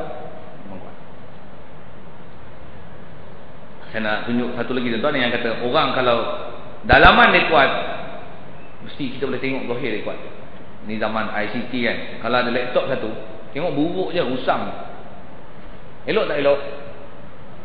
Zahir tengok tak ada apa-apa lah. Buka on. Window terus. Hai. Semak tengok. Buka control panel, boleh cerita sikit komputer tahu dia lah. Tengok sistem dia. Pentium 4 3.6 gig tu dia padan lah. RAM dia 1024. Faham ni. Walaupun casing ni buruk, apa? Kuat. Tapi kalau kuat ni tak padan nak casing macam ni, beli baru lah. Takut tak tahan casing, rosak nanti, takut dalam ni rosak sekali. Siapa? Kulit tak lawa, pecah lagi letak. Walaupun RAM bagus, main abu apa-apa lagi, jam pula tak kena buat window lain. Tak kata apa, walaupun kuat dalam, luar kena jaga. Sebut tu. Tapi biasanya bila dalam baik boleh tengok penunjuk dia. Tapi tak bermakna yang luar elok, dalam ni baik. Cuma kaedah fiqh kita menghukum manusia berdasarkan zahir. Tapi jangan lupa ada perlu pengisian dalam perkara batin. Yang tu yang kadang takut tersilap persepsi kita. Kita ingat yang zahir, okey, punya dalam kosong. Untuk anak-anak kita tuan-tuan, kalau khususnya saya sendiri, pasal dulu saya ada juga kadang tersilap persepsi tu pasal macam masalah sembahyang. Anak-anak kita suruh sembahyang bertegas, memang bertegas. InsyaAllah kita jumpa dalam fiqh ni masalah apa sembahyang tu. Memang kita suruh dia sembahyang, tapi kita boleh tengok dia malas, menung balik. Tu yang menung, siapa dia? Rupanya kita suruh zahir ni. Maksudnya rancangan kebatinan ni tu kita tak bagi. Maksudnya iman ni tu kita tak pupuk. Kita hanya pupuk zahir ni. Pakai tudung, keluar rumah pakai tudung. Memang kita ajar anak saya, kita tu saya lah. Saya ajar anak saya. Yang perempuan keluar rumah tudung. Yang lelaki kalau nak berjalan, dia keluar rumah mesti kepiah. Ajar. Dia tak ada kepiah, dia menangis dulu. Saya kepiah dia tak ada. Dia tahu kalau tak ada kepiah tak bawa. Dia nangis. Apa kepiah mana? Kepiah mana? Kita nak jalan dia menangis dulu. Pasal apa? Dia tahu tak ada kepiah saya tak bawa. Dia cek kepiah dia. Tapi bila dia sendiri, dia tengok ada ketika yang perempuan tak bertolong. Siapa ni? Semak balik. Rupanya kita hanya pupuk zahir. Dalam dia kita tak bagi. Maksudnya tak mantap lagi dalam tu keyakinan dia kepada syurga, kepada neraka, yang ni dosa. Tak cukup lagi. Rupanya bagi hak tu, bagi tekan hak tu. Kita kakak pakai tudung ni masuk neraka. Cakap slow-slow, tak payah jerit-jerit lah. Cakap selotok dengan dia masuk neraka. Kakak tahu tak neraka ada api. Cerita sikit, bagi masa sikit, 5 minit je. Bagi suntikan dia tu. Buat iman. Suntik situ, bagi dia fikir sikit, penuh sikit. Masuk neraka. Kakak tahu neraka tak? Ambil lighter tu, kakak nak abang cucuh kakak ni. Dia lari je. Main lah sini abang nak cerita. Panas. Neraka api macam mana? Dia pun tahu. Atas api, bawah api. Kita pun kena bakar abang kan. Berdosa. Nanti kakak kalau tak pakai tudung, nanti kakak berdosa masuk neraka. Kalau masuk neraka tak nak. Nanti kakak nak pakai tudung, nanti keluar rumah. Nak? Cukup. Tak buka tudung kan? Pasal kita terlupa tentang tudung ni. Kita hanya kenang kontrol dia zahir. Kita nak bagi sentuhan dalam dia. Itu tengok Nabi-Nabi dan Rasul tuan, dia tak paksa manusia dari segi zahir. Sentuhan dalam. Penting sekali. Qul la ilaha illallah. Cuma bahasa Arab dia makna dia mantap. Tiada Tuhan disembah melainkan Allah. Maksudnya menolak penyembahan berhala. Mengiktiraf Allah Taala saja sebagai Tuhan. Sentuh tu, pak tu. Dia pegang tu, bunuh lah. Berpegang dengan keimanan ni. Siapa? Dalaman dia situ. Saja saya nak action dia jentik. Lihatlah. Pengisian dalam tu menyebabkan mantapnya dia. Tapi kalau kepung sini, terus duduk dalam kepungan kita, okey. Kalau misalnya dalam rumah, kalau katalah ada suasana macam ni, kita ada rumah anak-anak, okey, macam tikus bila tengok kucing, abang balik. Okey, abah tak ada, maksudnya kena bagi kat dalam. Mesti sedar. Kita mesti sedar tu. Maksudnya kita punya problem bukan problem apa. Problem kita tak bagi yang dalamannya, yang keimanan dia tu tak cukup lagi. Maksudnya dia buat dia bukan kerana Allah Ta'ala, tapi kerana bapak dia cengeng. Bapak dia geram. Saya tak tahu tuan-tuan macam mana, tapi rasanya serupa kan, betul kan? Serupa kan? Kita mengenung nanti kita akan tengok, rupanya kita punya kesilapan di sini. Ini kesilapan kita yang mengaji tuan-tuan. Kalau orang tak mengaji macam mana? Semayang ke, kau tak semayang ke, kau nak keluar suara ketat ke, tak pakai tudung ke, yang ni kau bahagialah, jaga diri baik-baik ya. Takat tu lah dia pesan. Itu apa baik-baik ke apa? Okay. Itu sikit untuk dengar ya. Baik, jadi selesai masalah tambah atau kurang iman. Dan dia kata demikian inilah sesungguhnya telah dinakalkan, dinukilkan. Macam inilah pendapat ulama yang kita dah bicara tadi tentang pendapat iman dari segi boleh bertambah dan berkurangnya dia. Bila kita faham ni kan, sekali lagi carilah apa yang sepatutnya kena cari. Pasal bila sebut ilmu apa nak bagi mantap. Baik dari segi bahasa Arabnya, apa saja cari ilmu kan. Sebab memang ilmu kita kutip kalau bab agama ni memang tak selesai. Cukup tentu. Kemudian kata dia fawajibun lahul wujud wal qidam kadza baqa'un la yushadu bil adam. Ni baru dia nak masuk tentang pembahasan yang selalunya orang sebut sifat 20. Oh nak masuk. Pasal apa tu? Pasal tak dapat tidak bila sebut iman, dah tahu ada tambah kurang. Apa nak mantap dia tu? Bab ketuhanan dulu. Mantap dia bukan bahasa Arab, bukan ABC. Tu pun satu faktor kena faham. Kadang-kadang orang ni kita nak bagi elok Islam dia dengan kita bagi bahasa Arab. Tak sudah kan? Pasal bahasa Arab tu salah satu ciri ya untuk menyebabkan boleh faham syariat. Tapi sebenarnya fahaman syariat adalah dalam iman. Iman benda besar sekali. Kita nak tackle manusia iman. Itu kalau saya sebut macam tabligh ni. Tackle dia iman. Satu iman ni kalau tambah kita belajar insya-Allah dalam bab sifat 20 ni, semua tackle dia masalah iman fikir. Dia fikir ni dia melompat ke jari. Mestinya. Setiap orang yang bila dah terbuka, dia ada iman, ada fikir, dia atas iman dia, atas amalan dia akan cari. Yang tu yang dia pergi belajar keluar nak cari iman ni, nak cari ilmu. Tu yang betul lah. Tapi ada juga yang tak betul. Di iman amal, dia gaduh dakwah orang ngaji belau. Ada juga tu tak faham tu. Tak faham maksudnya apa pengisian yang perlu diisi. Baik, asal saya nak sebut ialah setelah dia menceritakan tentang iman boleh tambah dan kurang, faktor yang paling besar untuk menambah keimanan ni apa? Ketuhanan dulu. Satu benda yang perlu dipahamkan betul-betul adalah dalam bab ketuhanan. Pasal silap dalam bab ketuhanan berarti sia-sialah segala ibadat. Sia-sia. Tadi benda besar kan. Baik. Bila sebut ketuhanan tuan-tuan, apa ciri-ciri Tuhan yang perlu kita bahas? Ulama dah fikir lah. Yang kita nak baca ni semua yang dah dirumus. Dan dirumus tu apa? Secara maklumnya 20 tu. Dan 20 ni pun rasanya saya pernah sebut dulu dari segi angka.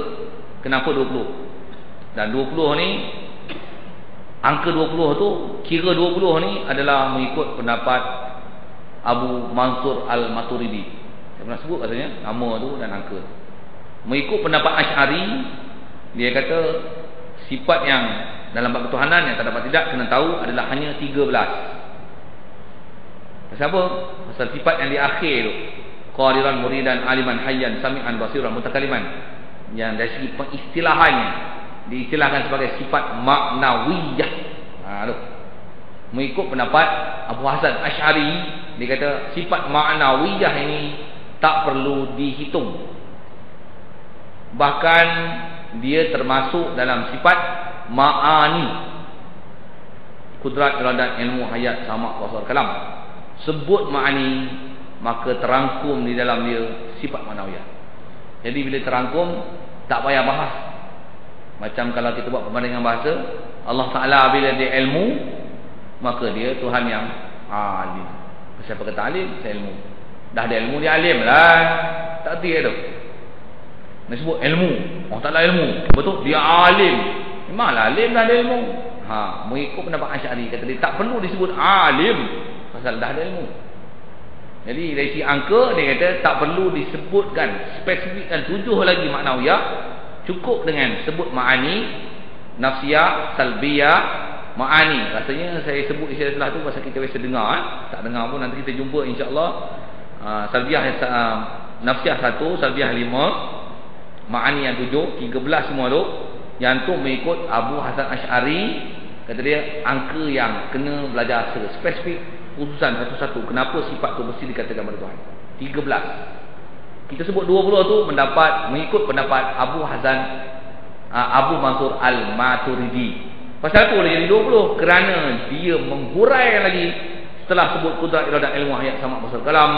Kudrat mesti ada qadiran, iradat, murid, alim, hayyan, sami'an, basiran, mutakaliman. Tu secara umum lah apa yang kita nak jumpa nanti. Cuma masyhur kita orang Melayu sifat 20. Dan sebelum masuk juga, rasanya kita tak nak masuk satu-satu, cuma nak sebut secara keseluruhan ya, apa yang kita nak bincang nanti insya-Allah. Dan kalau kita lihat pendapat ulama ni, kenapa ulama tauhid bila kita sebut je ilmu tauhid bab ketuhanan, dia 20. Walaupun rasanya dulu saya pernah sebut sekali lagi. Kenapa 20? Tak boleh 40 kan? 30 kan? Ada sekalian 20 yang dibincang dalam kitab tauhid ni ialah 20 perkara yang ulama dah semak dah berdasarkan nas tu satu hal. Kalau gunakan akal fikiran pun yang 20 atas pendapat Maturidi, 13 atas Asy'ari adalah sifat yang kalau nisbah dengan ketuhanan tak payah pakai Quran hadis. Otak dengan gunakan akal dia mesti menerima kemunasabahan, bahkan wajib dia akan berpegang begitu bahawa Tuhan mesti ini ciri dia. Mesti. Tuhan sebenar mesti macam ni. Katanya Tuhan ada? Ada, mesti ada wujud. Lemah kuat. Kuat kudrat. Dia kena paksa ke dia buat neri? Mesti buat neri, rodat. Nampak? Ilmu bodoh. Kau bodoh kot. Alim, nampak? Kau ada fikir. Kau ada fikir susah-susah. Simple-simple. Agak-agak dia yang dengar ke kau makhluk dia pun dengar, takkan dia buka kot. Nampak? Mudah-mudah fikir. Dia kata-kata lah. Quran tu kata-kata dia lah. Tu pakai Quran lah kan. Makhluk pun kata-kata. Takkan dia bisu. Satu ke dua? Dua lah jadi dalam. Memang dia perlu perbahasan satu-satu tu kan. Tapi kalau ikut tak payah pakai Quran hadis pun, gunakan akal. Kalau pendapat Asy'ari 13 pun mesti kata wujud kilam baqa mukhalafah lil hawadis qiyamu ta'ala nafsi wahdaniyah qudrat iradah ilmu ayat sama pasal kalam, mesti kita berpegang yang ada pada Allah SWT. Mesti. Tak payah pakai Quran. Cuma kalau kita kata masalah mendengar, melihat apa tadi, orang Ta'ala mesti macam tu.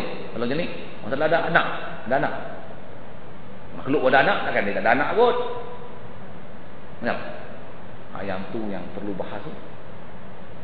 Pasal apa? Pasal ada manusia yang silap faham dalam bab tu. Walaupun akal ni kadang-kadang boleh berfikir, tapi ada akal yang tak boleh fikir. Ada yang akal tak waras. Benda baik dia kata jahat, benda jahat dia kata baik. Dia tak kerti. Pasal itulah perlu ada pengajian, pimpinan dengan ada dalil, pengukuhan itu. Tambah pula kita syariat mesti dengan ada panduan wahyu, pelanggan pula dengan nas Quran hadisnya tepat, yakin, berdalil. Yang tu yang kalau kita belajar lepas baru jadi makrifah dalam Al-Quran. Baik yang wajibnya, mustahil pun begitu. Walaupun mustahil kalau ikut boleh faham secara sebalik kan. Allah Ta'ala ada, takkan tak ada. Dah dia sedia, hidam. Mestilah dia tak baharu. Walaupun boleh faham dengan sebalik, tapi takut ada orang tak boleh faham sebalik. Dia tak boleh menafi di sebalik dengan tepat. Maka satu kena belajar juga 20 yang mustahil atas pendapat Maturidi, 13 atas pendapat Asy'ari. Asas yang sebutlah secara keseluruhan apa yang kita akan temu nanti. Yang pada Allah Ta'ala mesti kita beriktikad sifat tu. 1, 20 atau 13 ni ialah yang tak dapat tidak. Setiap orang Islam mesti tahu. Adapun sifat yang lain yang macam al-asma' husna dia, Ar-Rahman, Ar-Rahim. Yang tu dia tak boleh main akal. Tak boleh main akal. Yang tu mesti pakai nas. Berdasarkan apa Rasulullah cerita pakailah. Allah Ta'ala ni pengampun. Dengan akal tak boleh fikir. Maksudnya dulu saya nak sebut tentang bandingan makhluk ni. Kalau kata masjid kita ni, orang buat masjid hidup tak? Masa dibuat hidup mesti kan ada tangan dan kaki tak? Takkan cacat kot, takkan kudung kot, cacat kot, takkan kudung kot. Bisu ke bercakap orang buat masjid ni? Bisu boleh buat masjid tak? Boleh? Boleh jadi bisu. Yang tu tak pasti. Ada benda yang akal memang pasti boleh pak bagi jawapan tepat ni. Dia hidup ke mati? Hidup. Lelaki perempuan buat masjid ni. Boleh bagi keputusan. Dia orang Malaysia ke orang luar negeri? Boleh bagi keputusan. Pandai ke bodoh? Tengok gaya ni macam orang tak boleh buat. Pandai. Dia ada tak? Takkan tak ada. Atau akal boleh terima. Handsome tak handsome? Entah muka bodoh macam negro. Itu tak boleh buat keputusan. Yang tu disebut makhluk. Cuma makhluk, cara pemikiran makhluk, sifat-sifat makhluk yang kita boleh andai dengan tengok apa yang ada sekeliling. Kalau Tuhan, mesti apa yang ada pada sifat Tuhan yang munasabah dalam bab ketuhanan. Barulah boleh tahu. Orang Ta'ala tengok langit bumi ni, orang Ta'ala ada tangan ada kaki. Masjid pun orang buat masih ada tangan ada kaki. Orang Ta'ala buat langit bumi takkan tak ada tangan kaki kot. Mesti bahas dalam skop ketuhanan. Kalau ada tangan kaki tak kira, takkan tangan dengan kaki 4 butir, takkan tak ada badan. Mula merepek. Dia seorang kahwin belum? Mana nak tahu? Mana nak tahu? Sebab ketuhanan. Mana boleh masalah kahwin-kahwin? Kalau ada kahwin maksudnya dia tak sempurna. Dia mesti dalam skop ketuhanan. Cuma ulama dulu dah bahas satu yang dia jadi angka 20 atau 13 ni. Satu sekali saya nak sebut. Ada kena belajar sifat 20, belajar ataupun dengan angka Maturidi sebut tu, ataupun Asy'ari sebut yang 13 ni, dia ialah perkara yang ijma' ulama mengatakan wajib belajar. Pasal apa? Yang ni ijma' ulama. Kalau kita persoal lah sesiapa pun dalam bab ketuhanan, 13 ni kalau atas angka yang kita sebut Asy'ari punya tu, mesti dikatakan ya. Walaupun tak payah tengok Quran hadis. Orang taklah satu. Dan ya. Dia sama dengan kita. Tidak. Mukhalaf halil hadis. Dia perlu tak bantuan orang lain? Kiamat tak taklah binasi. Ke apa ya? Dia ada mula tak? Tak, kodim. Dia ada binasa tak? Bakak. Semua ya. Satu ada orang kalau dia menafikan belajar sifat 20, apalah ngaji sifat 20. Kalau berdasarkan pendapat ijma', kafir. Pasal apa? Pasal dia menafi yang 20 tu. Orang tak dalam dengar. Buat apa sifat 20? Apa buat sifat 20? Nak cerita orang tak dalam dengar, melihat. Ada berkuasa, ilmu. Apa masalah? Kalau Allah menafikan Tuhan ada, wujud. Kalau sampai nafi kan, satu berhati-hati sikit terhadap golongan-golongan yang memperlekeh-lekehkan pembelajaran yang macam kita nak jumpa ke depan ni insya-Allah tentang sifat 20. Tu ulama-ulama dulu dia kaji siap kan. Satu lagi nampak yang orang nafi ni dia kata apa? Dia kata yang ni zaman pelasapah dulu boleh kan ni tu. Ni zaman ICT kata dia. Bukan relevan lagi untuk belajar wujud ada lawan tak ada, ini tak ada. Ulama dah semak tuan-tuan. Macam mana kalau dulu orang boleh sesat dengan sebab tak faham sifat-sifat basic dalam bab ketuhanan, hak ni tak tahu. Macam itulah manusia akan sesat zaman dah ni kalau basic-basic macam ni tak tahu. Saya boleh buktikan macam apa? Kalau golongan moden-moden macam ni, dia sampai pemahaman Tuhan ada di langit. Nampak? Tambah pula belajar bahasa Arab sikit, dia tahu bahasa Arab sebutir dua, dia terjemah Quran betul-betul. Misalnya apa? Kalau terjemah sebiji Quran tu, seolah-olah pahaman Tuhan tu sifat baru. Kata apa? Waja'a rabbuka wal malaku saffan saffa. Waja'a telah datang. Rabbuka oleh Tuhan kau. Wal malaku dan para malaikat. Saffan saffa berbaris-baris. Allah Taala pun berbaris tu. Allah Taala pun berbaris tu. Allah Taala kata, yang Quran tu nas. Sebut ayat kemen. Ja'a rabbuka, Tuhan kamu datang. Datang maksudnya boleh berpindah daripada satu tempat ke satu tempat. Tuhan kita sat di sana, sat di sini, sat di sana. Pandai bahasa Arab tu, tapi tak reti orang tauhid. Tak reti pembahasan hukum akal yang mana sepatutnya dinisbahkan kepada ketuhanan, yang mana tak layak. Dan kaedah kita bahas ilmu tauhid pun ada kaedah. Kalau ada ayat Quran macam tu, macam mana nak buat? Apa penyelesaian dia? Ada pembahasan dia. Satu kena lihat, kena perhati elok. Lagi dia sebut apa? Ya ayyuhallazina amanu la tuqaddimu baina yadayillahi wa rasulih.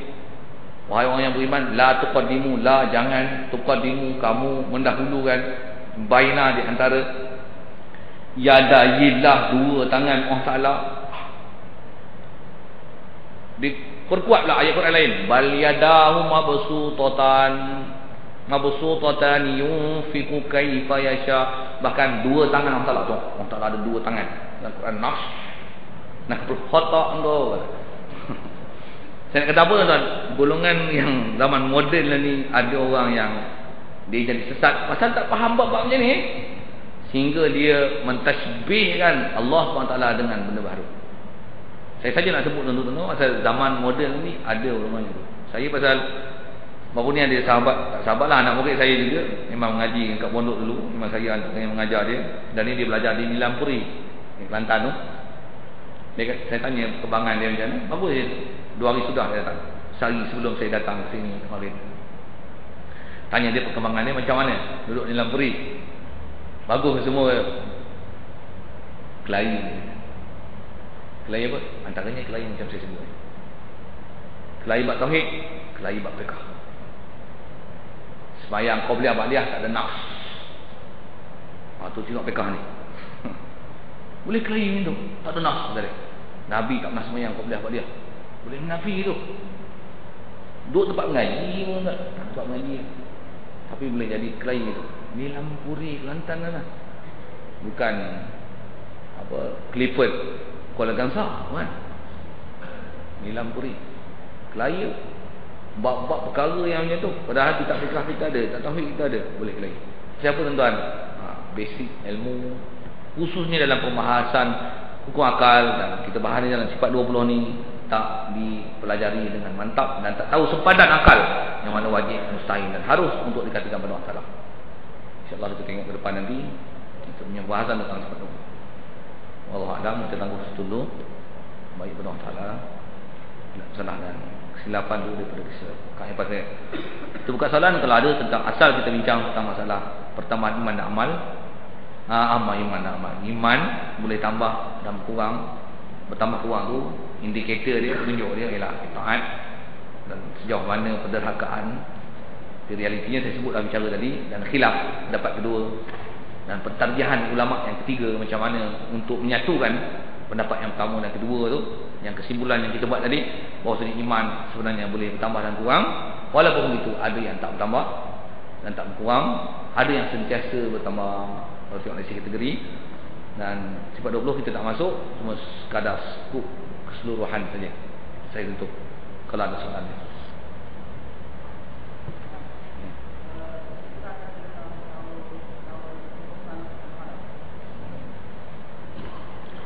Qaul salaf dan khalaf. Yang ni pun kalau ikut ada silap faham. Yang semua tak ada silap faham tentang pendapat salaf dan khalaf. Kalau asal bahasa salaf, salaf ni maksudnya golongan dahulu. Kalau asal bahasa salafun, kita sebut salafus soleh. Bahasa Melayu salaf soleh maksudnya orang soleh dulu-dulu. Dan ada istilah khalaf. Khalaf ni maksudnya orang ke belakang. Khalfun muradif dia wara, belakang, kemudian. Mengikut yang masyhur dalam mutahid, ada setengah ulama mensempadankan istilah salaf dan khalaf ni. Kata dia salaf ni adalah selepas pada zaman Rasulullah dan selepas kewafatan Rasulullah dalam jangka masa 3 kurun, 300 tahun. Itu dipanggil ulama salaf. Selepas 300 tahun selepas kewafatan Rasulullah, itu dipanggil ulama khalaf. Itu saya nak sebut istilah bahasa mana kemudian dan ke belakang dan sepadan masa. Baik. Dalam kaedah pengistilahan tuan, bila disebut ulama salaf, bukan berarti semua ulama berpendapat begitu. Bahkan ada pendapat salaf yang fahaman dia adalah fahaman khalaf. Begitu juga bila disebut ulama khalaf, ulama kemudian belakang, bukan makna semua ulama berpendapat begitu. Bahkan ada sebahagiannya yang berpendapat macam mana pendapat salaf. Boleh faham maksud apa? Istilah dalam pengistilahan salaf dan khalaf ni, bila dia kata salaf ulama dulu, maksudnya ramai, kebanyakan ulama dulu. Tapi bukan bermakna tak ada seorang pun ulama dulu yang berpahaman macam ulama khalaf. Kan dulu saya nak fahamkan. Begitu juga kalau kata yang ni pendapat ulama khalaf, ulama kemudian. Bukan bermakna ulama kemudian ni tak ada berpahaman, berpendapat macam mana ulama salaf. Bahkan sebenarnya bila kata ulama khalaf, jumhur kebanyakan ulama berpendapat dengan pendapat demikian. Walaupun ada sebahagiannya yang berpendapat salaf. Itu satu hal saya nak faham tentang istilah. Kemudian tuan-tuan, kalau kita ambil misal, sebab bila sebut istilah ni, istilah tu soal, kalau tengok pembahasan untuk satu contoh, sebab benda-benda macam ni kadang orang dia bahasa-bahasa yang itu kan. Kalau misalnya ayat yang saya sebut tadi lah, masalah ayat-ayat yang istilahnya dia panggil ayat mutasyabihat, yang zahirnya ada penyerupaan makhluk dengan Allah Ta'ala, Allah Ta'ala dengan makhluk, Allah Ta'ala bertangan, Allah Ta'ala bermuka. Masyhurnya sebut dalam kitab, dia kata pendapat ulama salaf. Dia bahasa yang itu, menyerahkan maknanya kepada Allah Ta'ala. Kalau dalam Syi'in Jaharah ni insya-Allah kita jumpa nanti. Dia kata wa kullu nafsin awhamat tashbiha awilhu aw fawid warun tanziha. Insya-Allah kita jumpa depan. Dia kata setiap nafs yang memberikan penyerupaan seolah Allah Ta'ala serupa dengan baru, kaedah ulama kalau khalaf ni takwil yang dia. Takwil tu maksudnya jangan faham zahir ayat. Dia naklah diertikan dengan sepatutnya diertikan, yang munasabah layak dengan bab ketuhanan.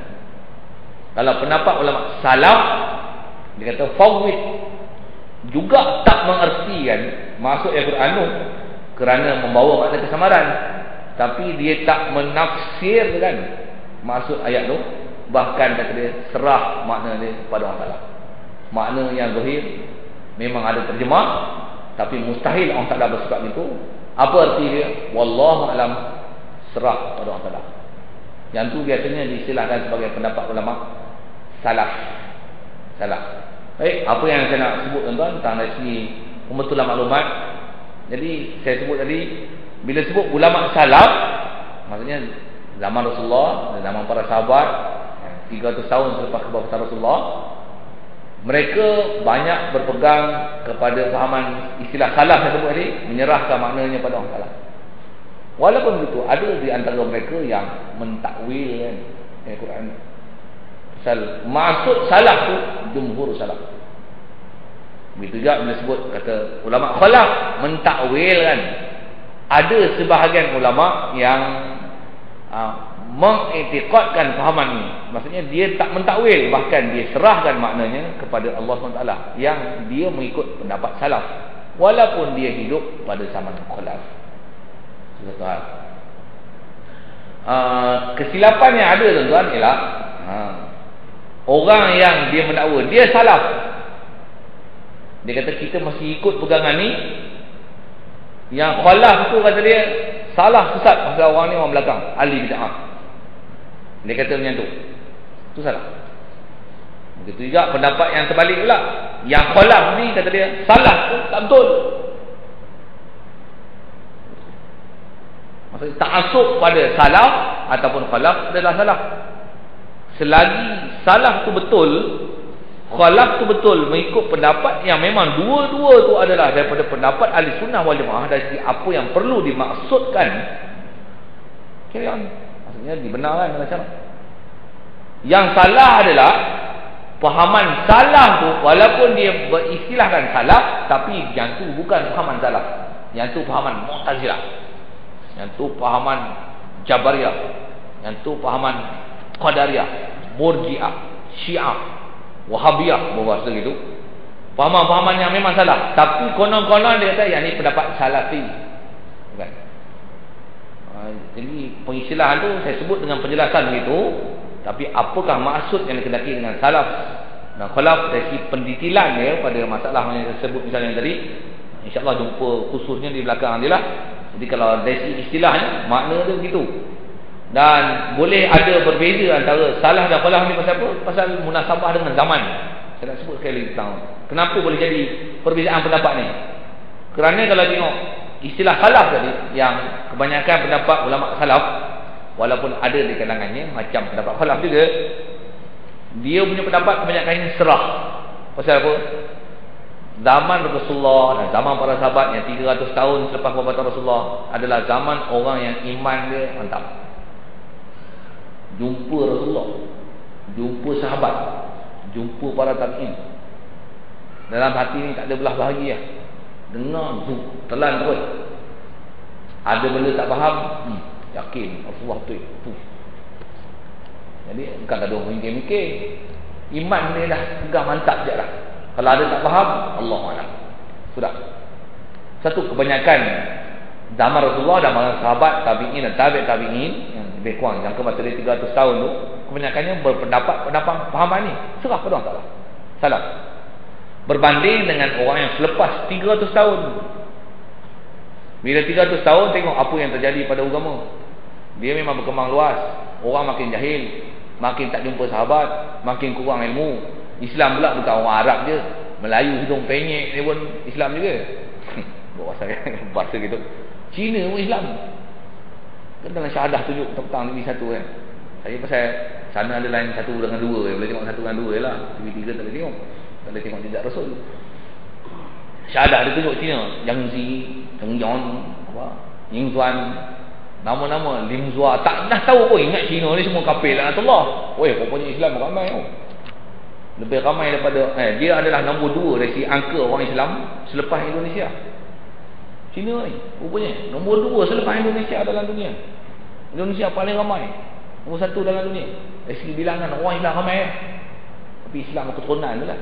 Cina nombor 2. Saya nak sebut pun tentang Cina pun, bila dia terima Islam, tanya, dia faham Islam.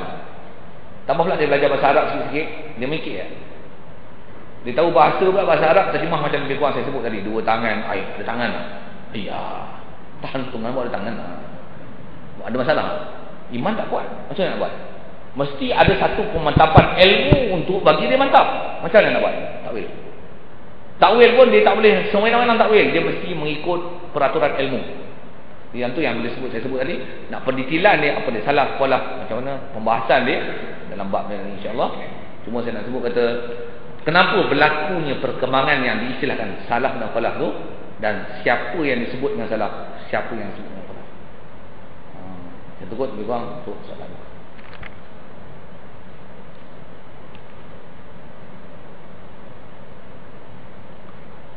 Ada soalan ni, dengan adanya ilmu baru terjadinya iman.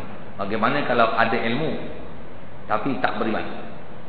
Ini satu hal lah. Ini salah satu keadaan yang berlaku dalam muka bumi ini. Ada manusia yang berilmu tapi tak iman. Allah Ta'ala sebut misalnya kalau dengan ahli kitab, yang mereka ni berilmu tentang ahli kitab ni, antara sebagai ahli kitab ni yang hafal kitab Taurat, kitab Injil yang sebelum kedatangan Rasulullah. Dari segi istilah ilmu hafal kitab Taurat, Injil. Tapi bila datang saja Rasulullah, bahkan saya nak sebut kata hafal bukan saja dekat hafal, maksud pengertian apa yang ada dalam Injil dan Taurat tu begitu mantap sehingga Allah Ta'ala sebut dari segi antara yang disebut dalam Taurat Injil ni, pencirian Nabi akhir zaman yang disebut dalam Taurat Injil. Allah Ta'ala sebut macam mana?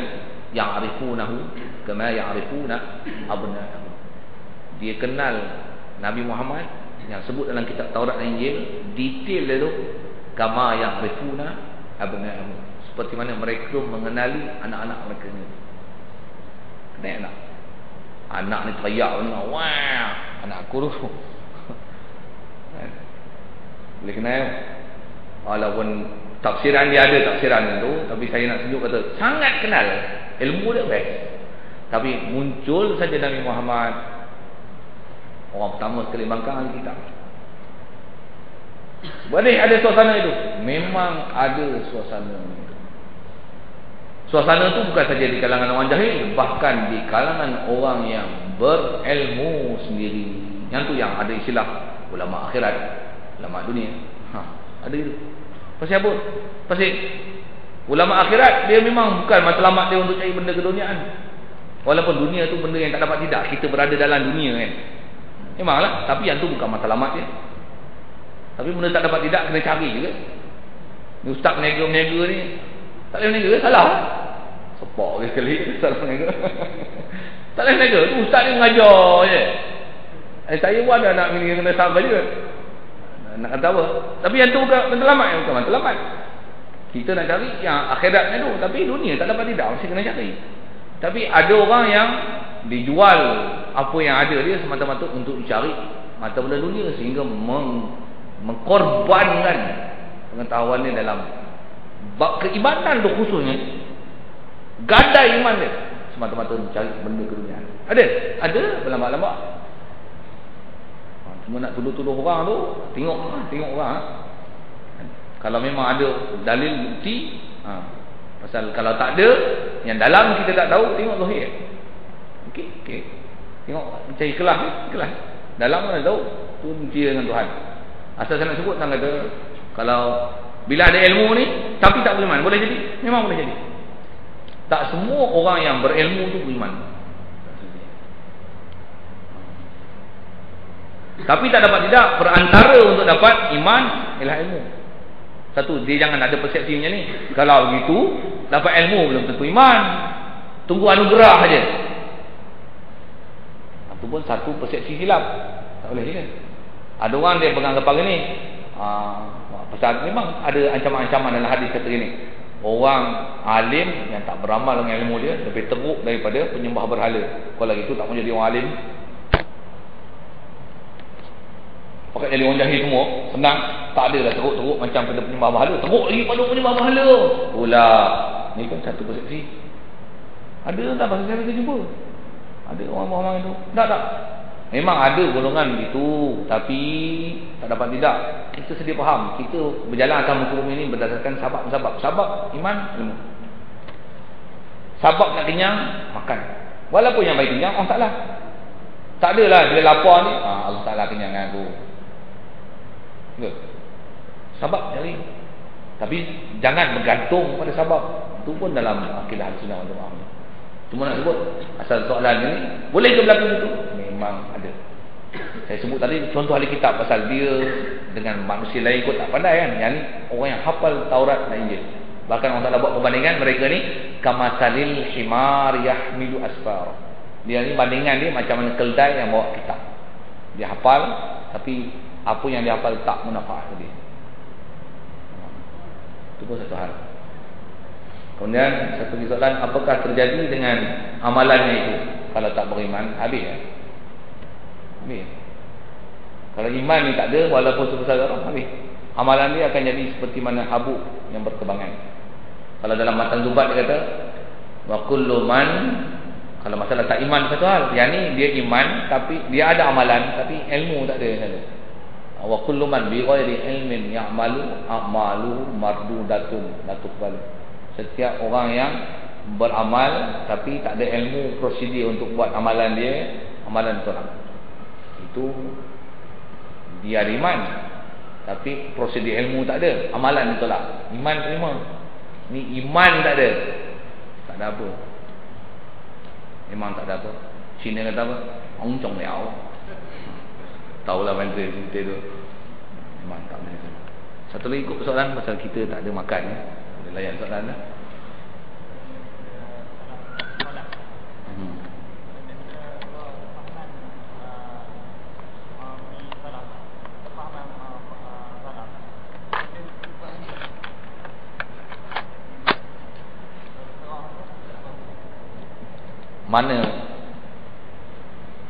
Mana yang lebih kuat ya?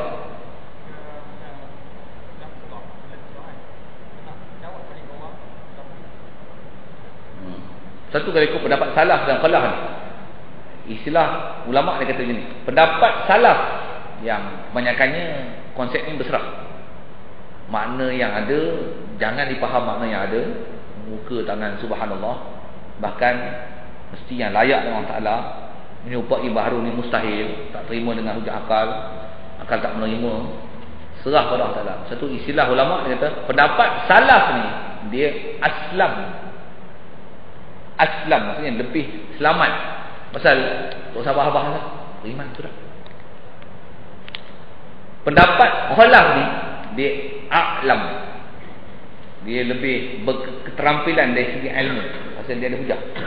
Kalau kata masalah muka bukan makna muka dengan makna zat diri. Pasal apa? Ada istilah dia. Kalau ngaji balaghah dia panggil majaz mursal, itlaqil juz, iratil kul. Maka dia ada pengkaedahan menjawab. Jadi kalau orang yang hati selamat, tak gaduh fikir banyak-banyak, pakailah salaf, beriman sudah. Alif lam mim makna apa? Langsung. Allah Ta'ala gitu. Wa yabqa wajhu rabbika, muka Tuhan kau mustahil ada muka. Bukan makna muka ni. Apa dia adalah makna Allah alam. Kalau orang boleh jiwa serah, silakan. Pendapat salah pasal dia aslam, lebih selamat. Tak ada mikir-mikir macam-macam. Tapi kalau orang yang sentiasa ada permasalahan fikir benak dia, begitu juga untuk kita sendiri. Kita kadang kita boleh pakai lah. Mai orang tanya ni, ustaz, tu dalam Quran muka nak jawab dia mana? Dia tak dapat tidak, balik pada khalaf ni. Mesti ada pengkaedahan nak jawab. Mesti ada yang lebih a'lam.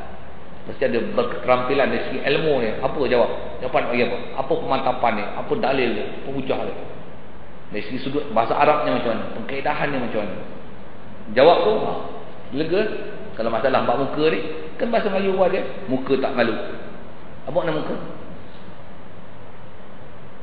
Muka makna diri, kan? Muka pot.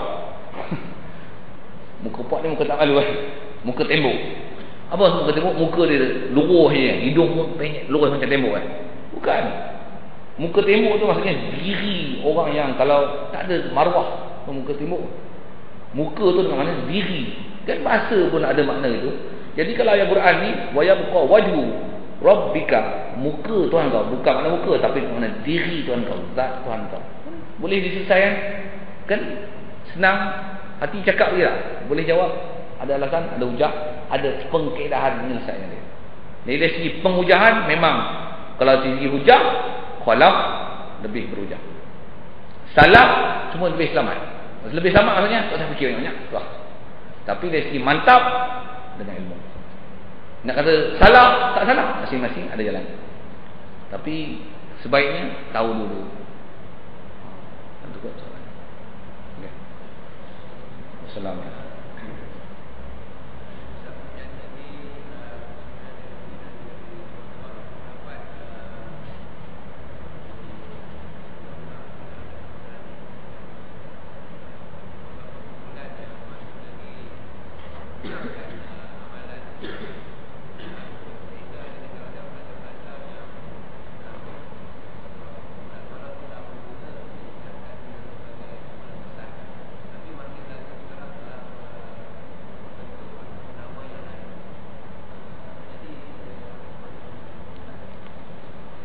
Dari segi gerakan golongan sesat yang ada di institusi pengajian Islam ni, yang tak Islam pun memang ada lah kan.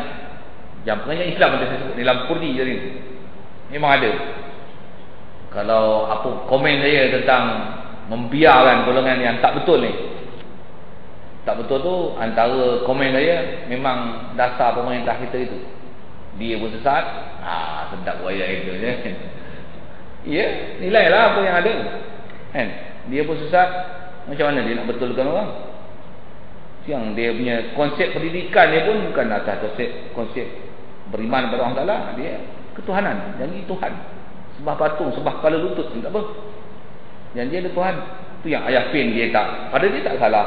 Pasal menepati kriteria perlembagaan negara, beriman pada kepercayaan pada Tuhan. Dia buat ada Tuhan. Bebas beragama.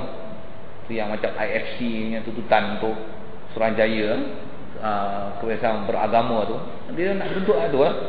Jadi tambah pula kita punya our Prime Minister say kita tangguh dulu permohonan ni.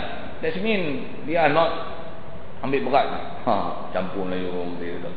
Dia tak ambil berat tentang nak menyelamatkan agama. Ada. Kalau tengok hiburan yang dia bagi, nak hari raya ni. Apa raya? Raya. Ni par raya. Sabit bulan puasa, yang satu dia tak promosi di Raya. Di Wali Raya kita tak raya lagi. Tak boleh nak Depa Raya. Dulu kita raya dulu, lepas tu Depa Wali. Depa Raya. Kita raya, kongsi raya. Nak menunjukkan dia tak mempedulikan asas-asas agama yang sempadan agama kita di mana. Bahkan dia hanya mempedulikan dasar dia kebangsaan. Seolah-olah satu Malaysia, satu negara, satu amalan, satu hati, satu. Mana boleh satu? Islam tetap Islam, dia masih ada perbezaan. Lakum dinukum waliyadin. Kamu agama kamu, tambah pula yang ni adalah praktik agama. Dia mesti ada perbezaan. Kalau dari si komen saya, apa kenapa berlaku itu? Pertama dasar pendidikan di sini. Yang tu yang masalahnya. Yang tu yang saya sebut bagi tadi, kita kena cari ilmu. Cari. Pasal kita jangan terkampai-kampai. Kita yang nanya yang ahli tempat yang orang mengaji tu satu hal kan. Dia orang dengan cara demo lah. Kita pun tak tahu sama. Macam mana ni? Ni ustaz juga, ni ustaz juga. Ni ustaz juga, ni syekh juga, ni syekh juga. Ni tak kira ni Qardawi, ni syekh ni syekh ni pencara mesti PhD. Kan masalah tu. Cuma itulah yang saya sebut tadi. Cari ilmu sedapat mungkin. Itu yang tempat refer kita ulama. Dan ulama tu kalau masih kita jumpa pagi tadi, ulama akhirat, sampai kita ni menjadi jauh hari untuk mengenal mak nikah. Dan saya buah bahasanya tu dengar pagi tadi. Maksudnya kita ada ilmu yang mantap. Kita sendiri alhamdulillah dengan pengajian kita, yang dia berkitab, bernota, kita punya catatan satu, kitab rujukan kita ada rujukan. Sebab tu siapa yang kata, orang yang cerita kita punya tok guru yang mengajar kita tu ialah orang yang memang ada saluran, sandaran yang dipercayai ajarannya betul. Baru kita boleh menilai. Kayu ukur kita ada, baru boleh tengok laut berapa dia punya dalam dia. Kalau kayu panjang sejengkal di pantai, laut boleh dalam melam. Tentu kot. Dari segi ilmu memang kita kena cari. Kalau nak selamat, memang akhir zaman ni dari segi kata susahnya nak yakin selamat betul tu memang susah. Memang kalau dalam hadis Rasulullah sebut bada al-Islam ghariban, Islam ni datang dalam keadaan dagang, orang pelik dia, sayangmu ghariban, dia akan jadi pelik. Orang nak selamat apa? Tuba lil qurba. Orang beruntung, orang akan jadi kebaikan, dapat baik, excellent. Orang yang ikut jadi dagang dia. Kita macam mana orang anggap kita ni pelik, sampai mengaji hari-hari ni belajar apa, biar orang kata gitu. Tapi yang tu sebenarnya tidak ada. Untuk seranan. Alhamdulillah syaitan bismillah. Allahumma nawwir qulubana bi nuri ilaika kama nawwartal ardha bi nuri syamsika abadan abada bi rahmatika ya arhamar rahimin. Warzuqna faman nabiyyin wa hifdzal mursalin wa ilhaman malaikatil mukarramin. Wa sallim tasliman ala jami'il anbiya'i wal mursalin walhamdulillah. Tangguh dulu.